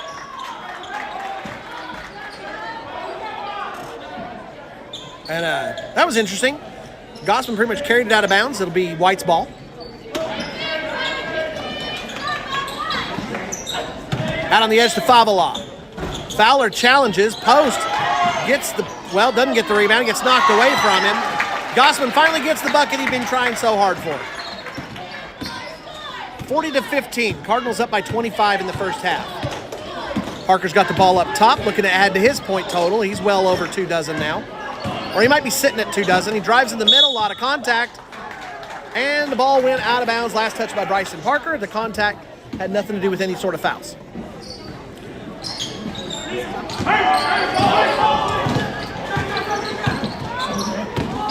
Drive inside, ball to the outside to Favala. He'll go for a 3 and miss it, and Carson Peters has the rebound. Peters looks up the court to Post. Post has it on the baseline, tries to kick it out, and it gets tipped away. Gunner stays with it, gets the ball back, gets the steal, gets it to Peters. Peters up, crosses the free throw line, sets up on the far side wing. Cardinals reset the offense. Peters comes in, running finger roll, beautiful looking play.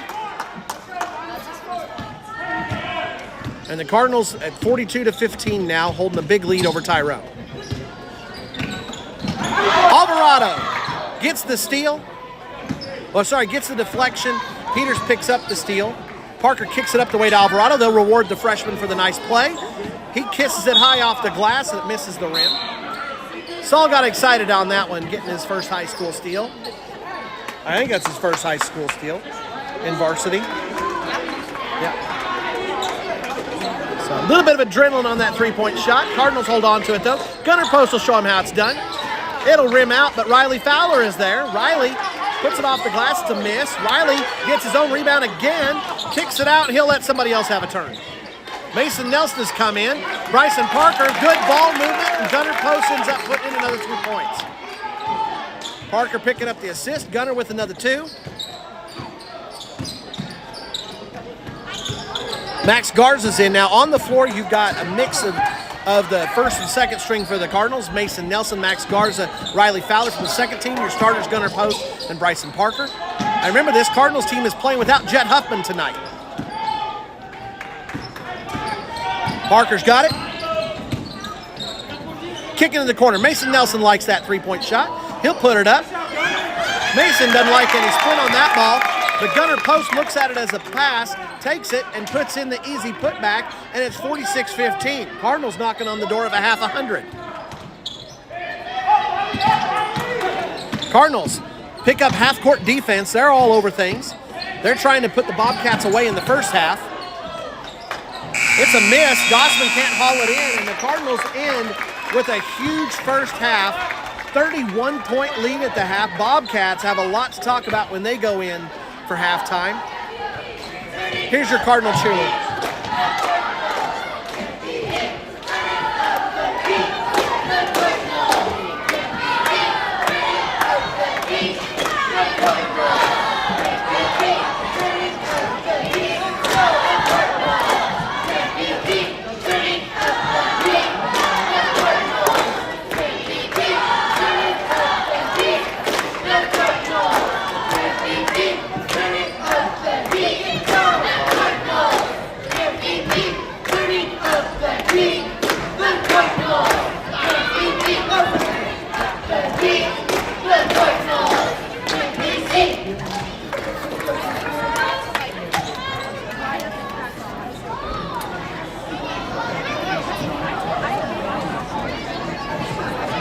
All right. I'm going to focus on the court where the Cardinals will be coming from when we get ready for the second half. I'll go run through the stats and we'll take a quick break. I don't know if you need one, but after a half like that, I need a little bit of a break. So, running down through the stats. Cardinals have played 8 so far. Coach Biebermeyer using the depth that the JV game showed that we had. Nash Levins hasn't got on the scoreboard, but boy howdy has he played tremendous on the boards, leading the team with 7 rebounds. He's also picked up 2 fouls. Carson Peters has 2 points. He has 5 rebounds, 4 steals, and 2 fouls. He sat most of the first quarter with the 2 fouls. Bryson Parker has 25, leading all scorers. He's done that with 6 3-pointers, 3 field goals, and 1 free throw. Not a lot of fouls being called on Tyrone. In fact, only 3 Cardinals have even shot a free throw. But Bryson has 1 of those, Gunnar has 1, and Riley Fowler has the other. Bryson's rest of his stat line is 5 rebounds, a foul, 4 steals, a block, and 3 assists. Awfully good day for the senior so far, and he's still got another half. Austin Peters doesn't have a point yet, but he has a rebound, 2 fouls, and a steal. Gunnar Post has 14. He's got 5 buckets from field goal range, 1 3-pointer, and 1 free throw. Gunnar also has 5 rebounds, 4 steals, and 2 blocks. Saul Alvarado came in off the bench when Carson got in foul trouble and did a great job. He's got 2 points, 2 rebounds, a foul. Mason Nelson has an assist. Max Garza came in and got 2 points and a rebound. And Riley Fowler got 3 points, 1 of them's a free throw, and 3 rebounds. Cardinals, great first quarter, 23-10 the lead, and then followed it up with an even better second quarter, beating Tyrone 20-5 in the second quarter. So if you remember, the Cardinals started slow to begin the game, but boy howdy did they turn it on from about the midway point of the first quarter. It has been all Cardinals for the rest of the way. Now this Tyrone team did struggle on the road against Texoma last week. Last week at Texoma,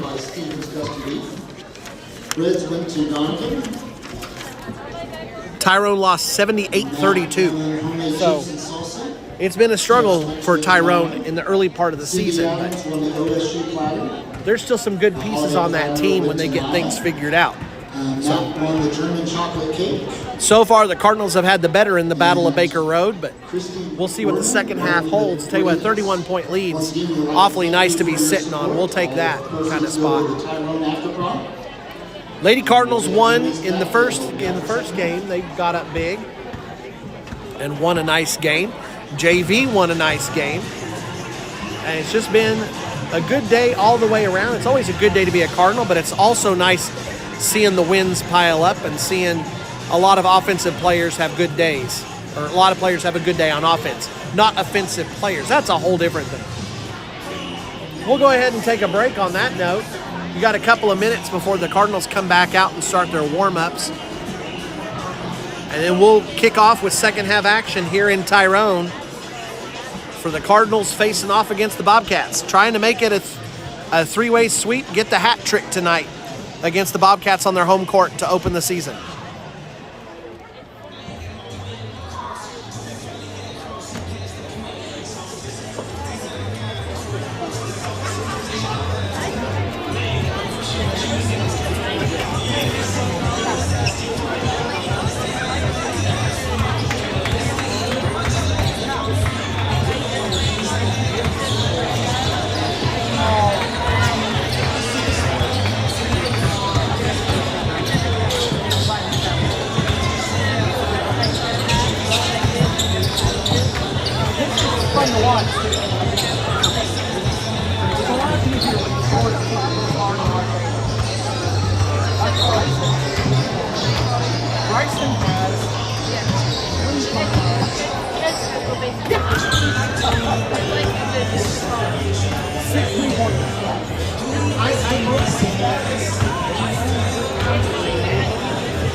That's just what we always said it was.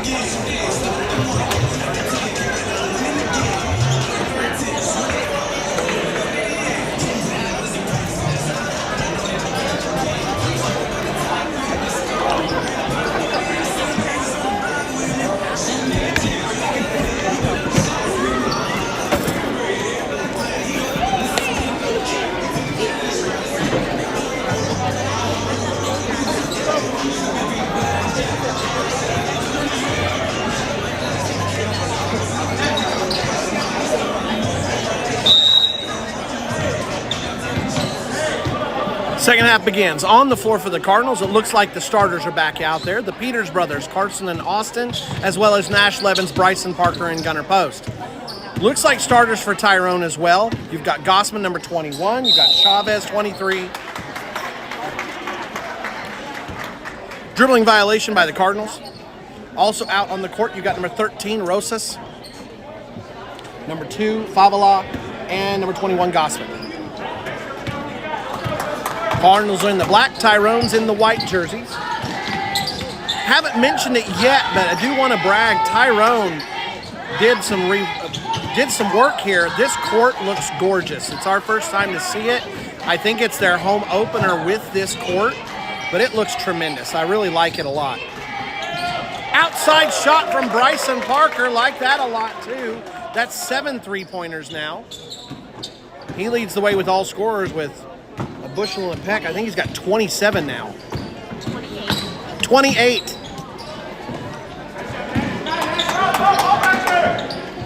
Again, our statistician extraordinaire, Ella Buller, helping run your scoreboard and keeping track of stats for you. Down on the court, we've added a member of the broadcast crew, the awesome and amazing Addison Hogg. You'll see her pop up every now and then on the screen, including down there in the corner. She's trying to get highlight reel footage for these players for the Cardinals and help show off their skills and hopefully give you guys some fun things to watch as the season progresses. Carson drives to the hole, draws the foul. He'll go to the line shooting 2. That is also 3 on Rosas. That is the person that the Bobcats could least afford to pick up the foul. Rosas last year had a duel with the Cardinals and Jackson Hensley, the senior last year, who all-conference and tournament MVP of the Buffalo tournament. He and Rosas went back and forth in a game at Turpin, and Rosas doing what he could to try and keep the game close. Cardinals ended up winning that one and pulled away at the end, but Rosas definitely made an impression. Carson Peters gets the Cardinals to half 100. Only the beginning of the third quarter. Austin Peters tips it away, goes for the steal, can't quite get it.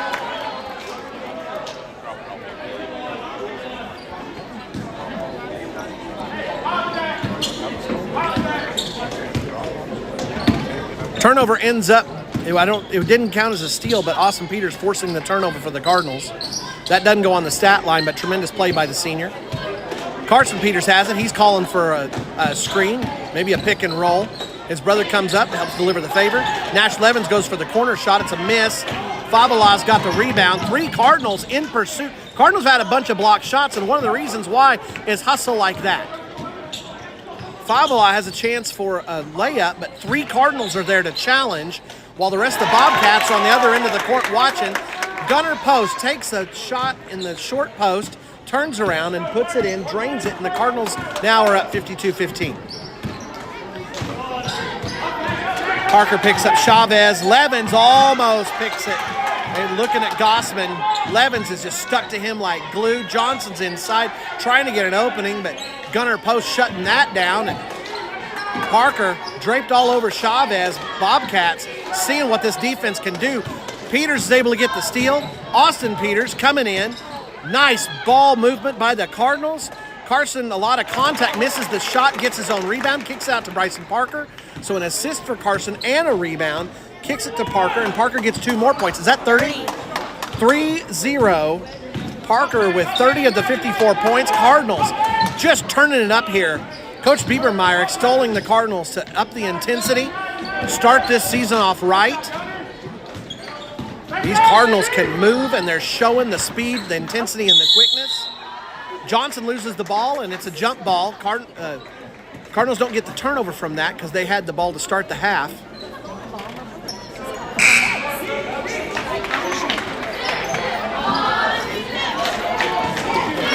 So the Bobcats will retain possession. Saul Alvarado comes in. Austin Peters will take a seat. Nice to see Austin Peters out there. He had a big hit. We've talked about Jet Huffman and the injury and how he's going to get diagnosed this week. Austin Peters took a big hit in the early part of the second quarter against Sealing and had to sit the rest of the game. So it's nice to see Austin out there, but looks like Coach Biebermeyer is trying to make sure that Austin's in good shape. There's more than one game that matters for him. Saul Alvarado, the freshman, draining the 3. 57-15. Cardinals picking up the Bobcats at half. Bryson Parker just about comes away with a steal. Favela, head fake on the 3-pointer, drives inside. He's going to pick up a foul in the lane. That foul's going to go against Nash.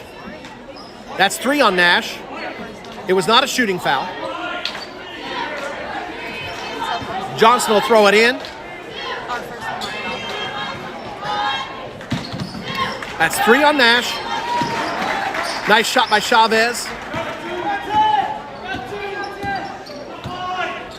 40-point lead for the Cardinals here. Bryson Parker's got it up top. He gives a juke and goes. He loses the ball, and it'll go out of bounds. Turnover by the seniors, and the Bobcats will get it. Rare mistake for Parker tonight. He's having a whale of a game. And to think he started the first quarter cold, missing, I think, his first 4 shots. But boy, howdy, has he got going since, scoring over half the Cardinal points so far behind 7 3-point shots.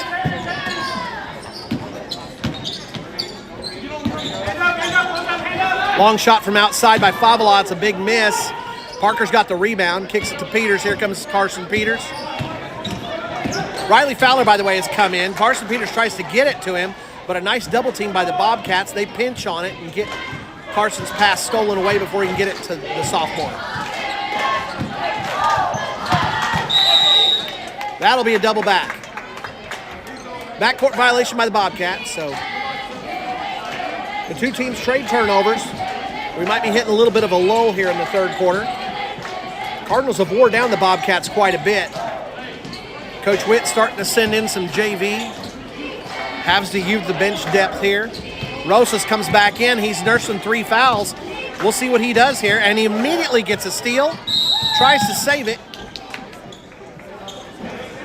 Tremendous hustle by Rosas.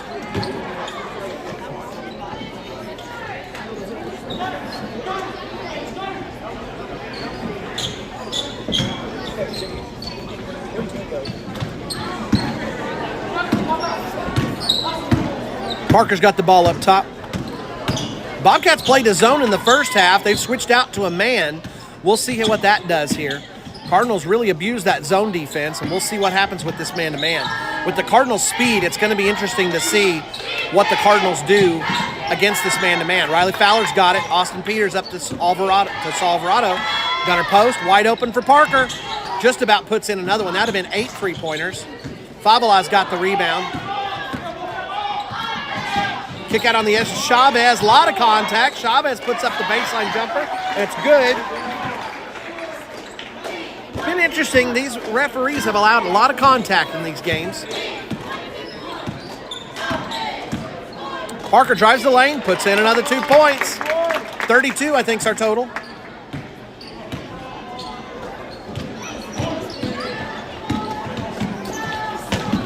Chavez gets it tipped, but holds on to it.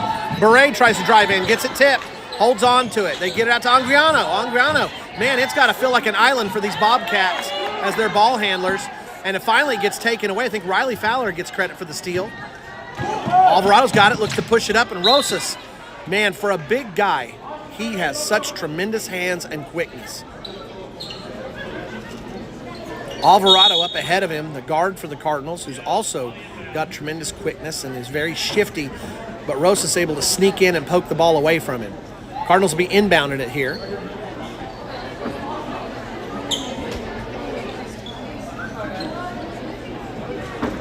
Jeremiah Rosas directing the defense, putting everybody in the right places. Senior leadership at work there.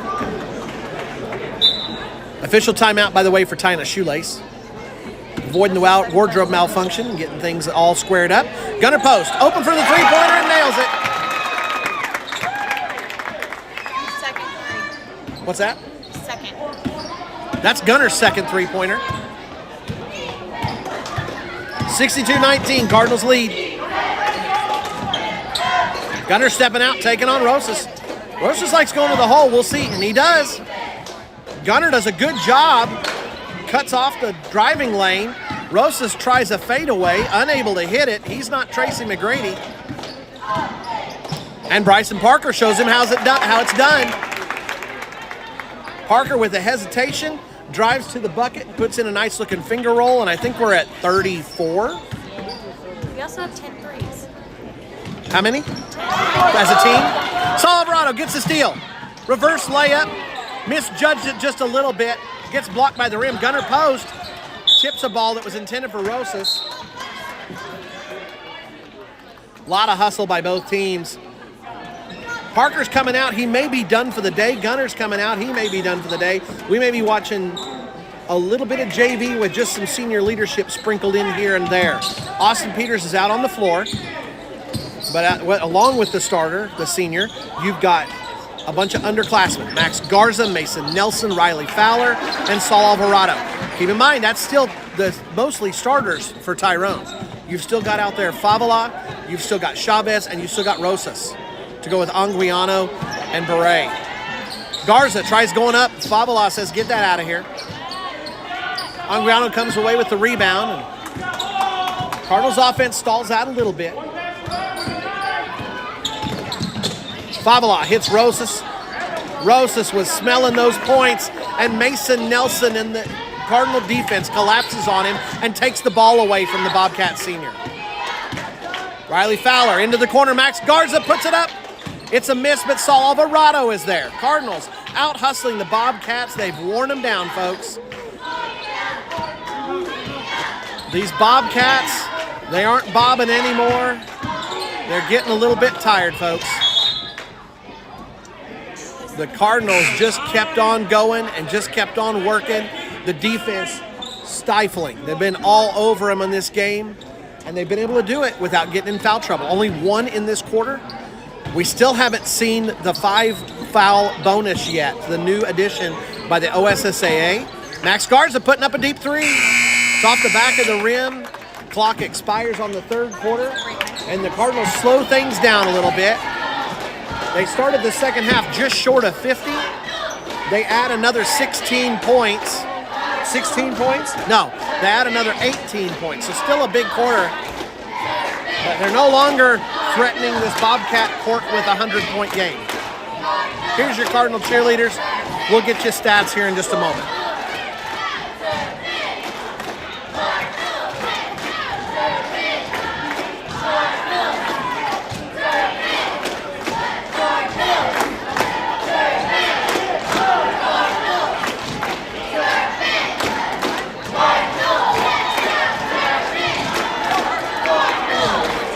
All right, here's your updates, and my guess is a lot of the starters are probably done for the night.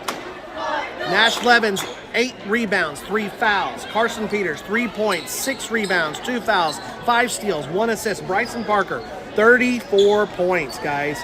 7 of them three-pointers, 7 rebounds, a foul, 4 steals, a block, 3 assists. Austin Peters, a couple of rebounds, a couple of fouls, and a steal. Gunnar Post, 19 points, 6 rebounds, 4 steals, and a block. I'll finish it out later, but that's the majority of it. That's coming from the starters. Coming onto the court, looks like the same 5 we ended the last quarter with. You got Austin Peters to provide some senior leadership and some ball handling. Saul Alvarado, Mason Nelson, Riley Fowler, and Max Garza. So a couple of freshmen, a couple of sophomores, and the senior helping to hold things together. You've still got starters out there. And the JV squad from the Cardinals just took it to the starters for the Bobcats. Favola comes down the other way, gets the bucket in, so the Bobcats take advantage of the Cardinals being slow down the court. So both teams trade buckets, and then Riley Fowler puts up a 3. Chavez has the rebound. Starters for the Bobcats, you've got Chavez, Favola, and Rosas out there to go with Christensen and Beret. Cardinals are staying in man. Bobcats have played some zone, but the Cardinals are playing high-intensity man. They played full court in the first half. Rosas comes open, finds the window he needs for a three-pointer, misses it, rebound by Chavez, and Chavez gets fouled by Garza. So Garza didn't get him on the ball. Garza got him on the body. Garza's called for a push. In case you're wondering and saying, oh, that was clean at home.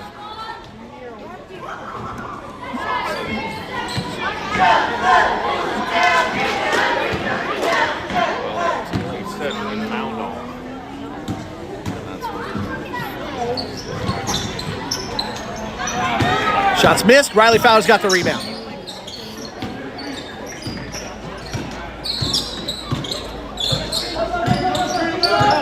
Cardinals offense in the front court.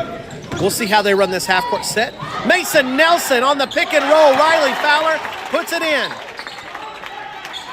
Cardinals have been hitting outside so much that now with the second team mostly on the floor to go with senior Austin Peters, the Cardinals are using the pick and roll and getting to the hole.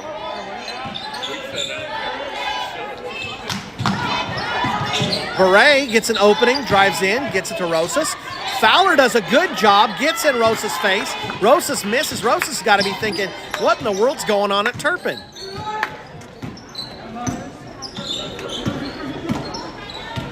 Doesn't matter who we're sending at him. Rosas is just not having a good day. Fowler matched up with Rosas. Rosas goes to pick it away. Austin Peters saves it. They leave Fowler. Fowler comes in for a nice little jump shot. So Fowler picking up the scoring here in the fourth quarter. He's got 9 now. Chavez has it the front court working against Max Garza. Rosas is calling for it. They're trying to get it to him, but Fowler doing a great job on him. Long shot from outside. Saul Alvarado's got the rebound. Rosas tries to poke it away. Alvarado's paying attention now. He had one of those poked away earlier. Garza, quick 3. Oh, that looked like it was going to fall. Bounced around, rimmed out. Rosas gets the rebound. Bobcat's coming down the floor. He finds a Tyler Christensen for an easy jumper, but Christensen shoots it over the basket. Nelson's got the rebound. Here's Austin Peters. So Christensen stuck down the court, was open, just couldn't complete his end of the deal after Rosas got him the ball. Nelson's got it up top now. And Coach Biebermeyer's going to take a timeout. 5 minutes left. We'll see how long Coach Witt will go ahead and keep starters in.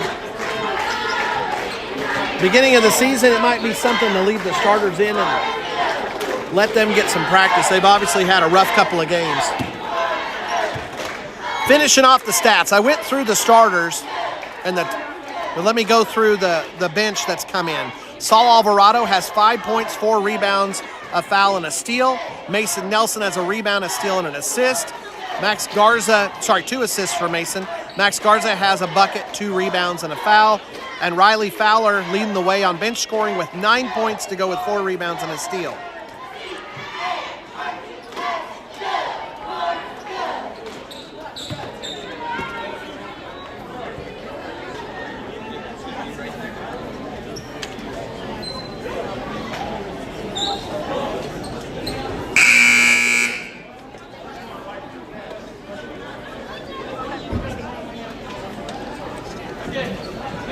I talked about it a little bit in the girls' game, but I want to bring it up again. Down there, as you see the court, one of the huge additions for the Cardinals was not somebody who's wearing a number, but Coach Strain, Sean Strain, who took a team at Goodwell last year to state, has had tremendous success at Goodwell for the last several years. He came over to fill the principal slot left open when Ashley Leonard left this year. And Sean Strain's come in, and not only has he come in to be principal, he's also filled the bench role as assistant coach for both teams. So you've got Travis Smaltz, who's been to state and has won a state title at Forgan. You've got Sean Strain, who's been to state and has seen tremendous success at Goodwell, to go along with Garrett Biebermeyer, who's helped build this Cardinal team into the success that you're seeing right now. And the Cardinals looking for another winning season after last year having a pretty good year, going 18-5. Sorry, not 18-5, that's the wrong record, but a winning record. I can give that to you another day.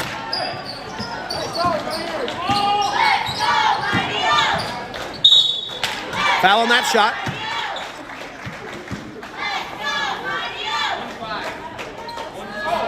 That one's going to be Omar Parra, who just come into the game.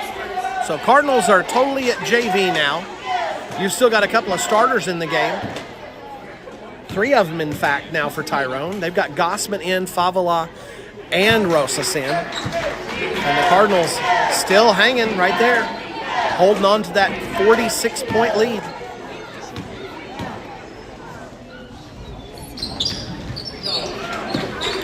Shots made. 70-25.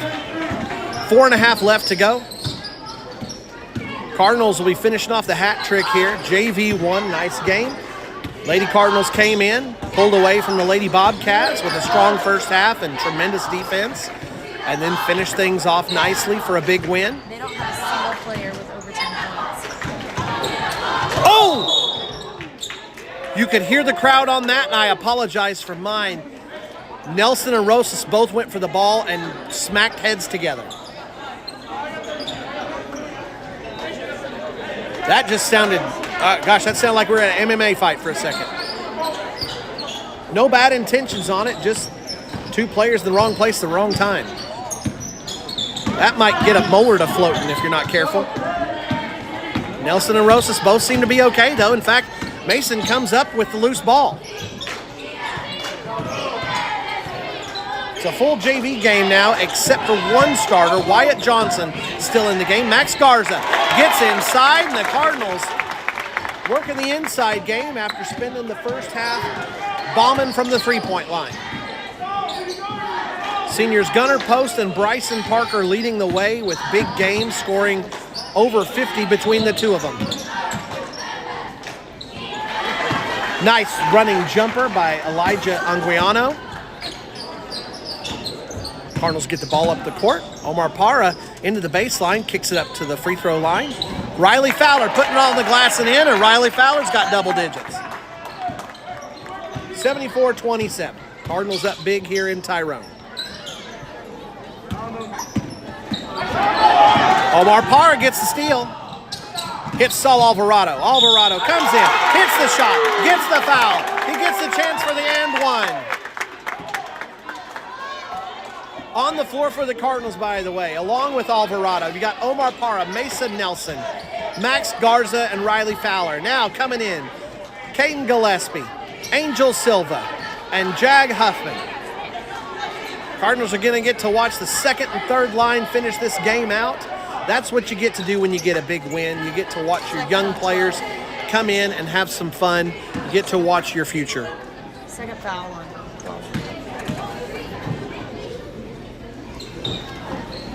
Alvarado hits the shot to complete the classic three-point play, and Daniel Ponce will give him a break. Alvarado going to the bench. Tremendous day for the young man. He had a fantastic JV game, came in when Carson Peters got into foul trouble, filled the spot, did a great job. Cardinals didn't have any letdown, even with missing the tremendous all-conference junior. And Alvarado stepped up and helped keep things rolling, and the Cardinals powered through to a big win today. 77-29. Daniel Ponce's got the ball up top. Omar Parra. Tyrone's playing man-to-man right now. Jag Huffman's got it. Parra into the corner for Gillespie. Parra goes baseline. Puts up the little running jumper. And it's a rebound by Johnson. Johnson, the lone starter, still remaining on the floor. Everybody else for Tyrone has now taken a seat. Coach Witt just finishing things out. This game got out of hand, and as a result, you get to watch a JV scrimmage. We'll take it, though. Jag Huffman showing off some ball handling skills. Kick it out on the edge to Angel Silva. Silva's got it up top. Looks for an opening. He'll hold on to it and then kick it up top to Parra. Jag Huffman's got it in the corner. Jag's looking for an opening. Cardinals slowing things down here, running the clock out. They're not playing keep away, but they're not pushing hard for a score. Silva gets it into the double team, kicks it out to Parra. Parra's got it up top. 1:20 left to go in the game.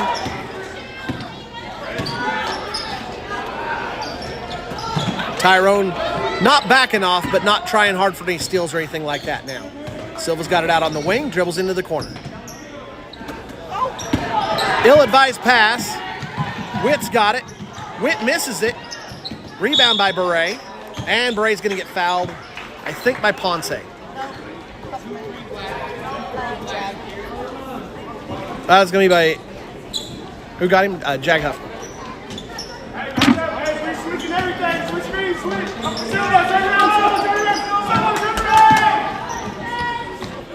That was not a shooting foul. Tyrone inbounds it. Under a minute left to go. Cardinals up big here. 46, the difference on the scoreboard.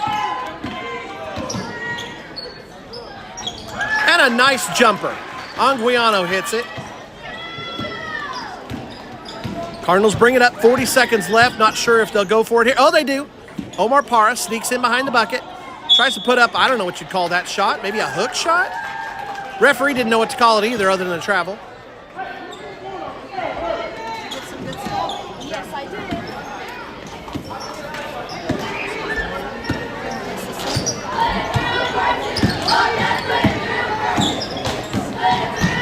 did. Drive down the lane. Nice looking shot, but it's a miss. Jag Huffman's there for the rebound. 20 seconds left. Oh, Johnson takes it away from Jag. Johnson will get the layup. 77-35. Looks like this will be it. Cardinals will end up with a more than 40-point win. Jag Huffman, I'm not sure what he was thinking there, but Guess he wanted to get his name on the stat line, and Cardinals win by more than 40. All 3 games end up big in the Cardinals' favor. The only one that was remotely close was the JV game. So, Cardinals with a great day.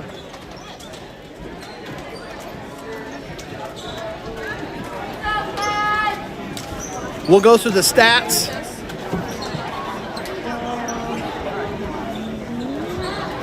Yeah, I think Oh, that's awkward. Sorry about all the wiggling. My tripod got tired finally. Can you get me another battery? Right now.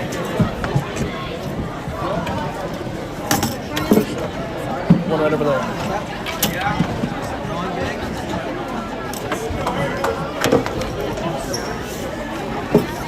So fast. So fast.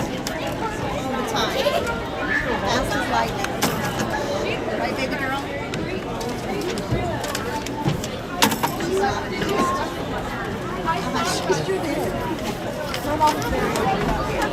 We're going to be a while because we have to wait for that to finish out. Or is that over? Oh, it is over. Okay. So you're not going home with us? Come on. Ryan, you're not going home with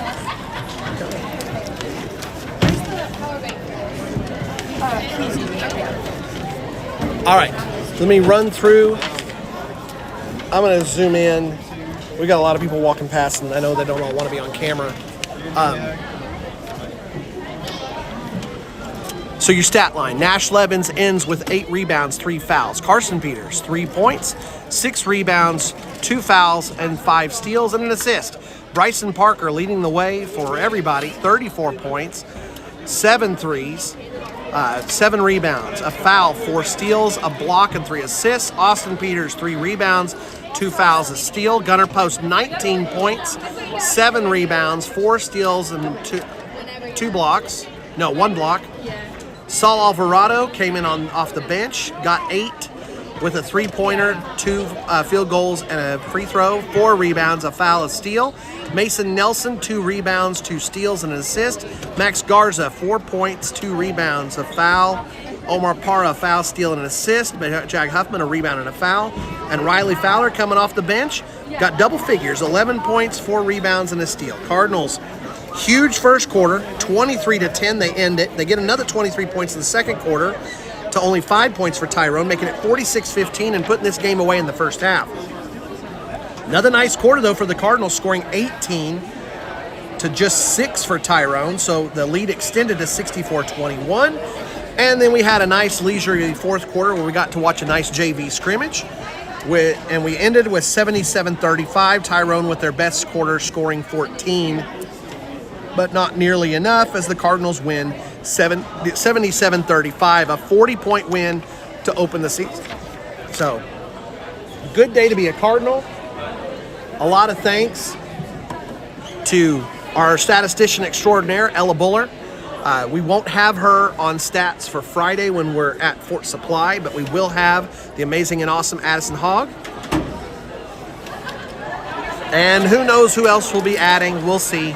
If you're a student, you're watching this and you're interested, come and talk to me. And we'll see how we can add you in. But it's sure nice to be a Cardinal. It's sure nice to be able to do this for you and provide this broadcast for you.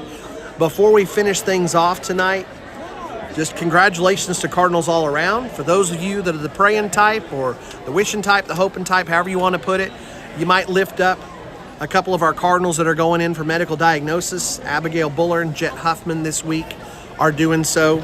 You'll be getting medical updates about those guys in the near future. And last thing, if you're able to help financially, and so many of you have been and been so generous, just letting you know we do need more money for this year. We've got to pay quite a bit for playoff rights. Whenever playoffs come around, it's at least $300 a game. It always gets more expensive with each round. And we need to add a laptop so we can do a little bit better with these broadcasts and potentially add replays and multiple camera angles for you and make it a little bit easier broadcast for you to watch and enjoy. Thank you so much, everybody. Hope you had a good night. It's a great day to be a Cardinal. Have a good evening. The junior high Cardinals are playing in the Panhandle tournament at Beaver. I think somebody's streaming that, but I'm unable to go. But we will be streaming on Friday from Fort Supply. So we'll see you then. Until then, have a good evening.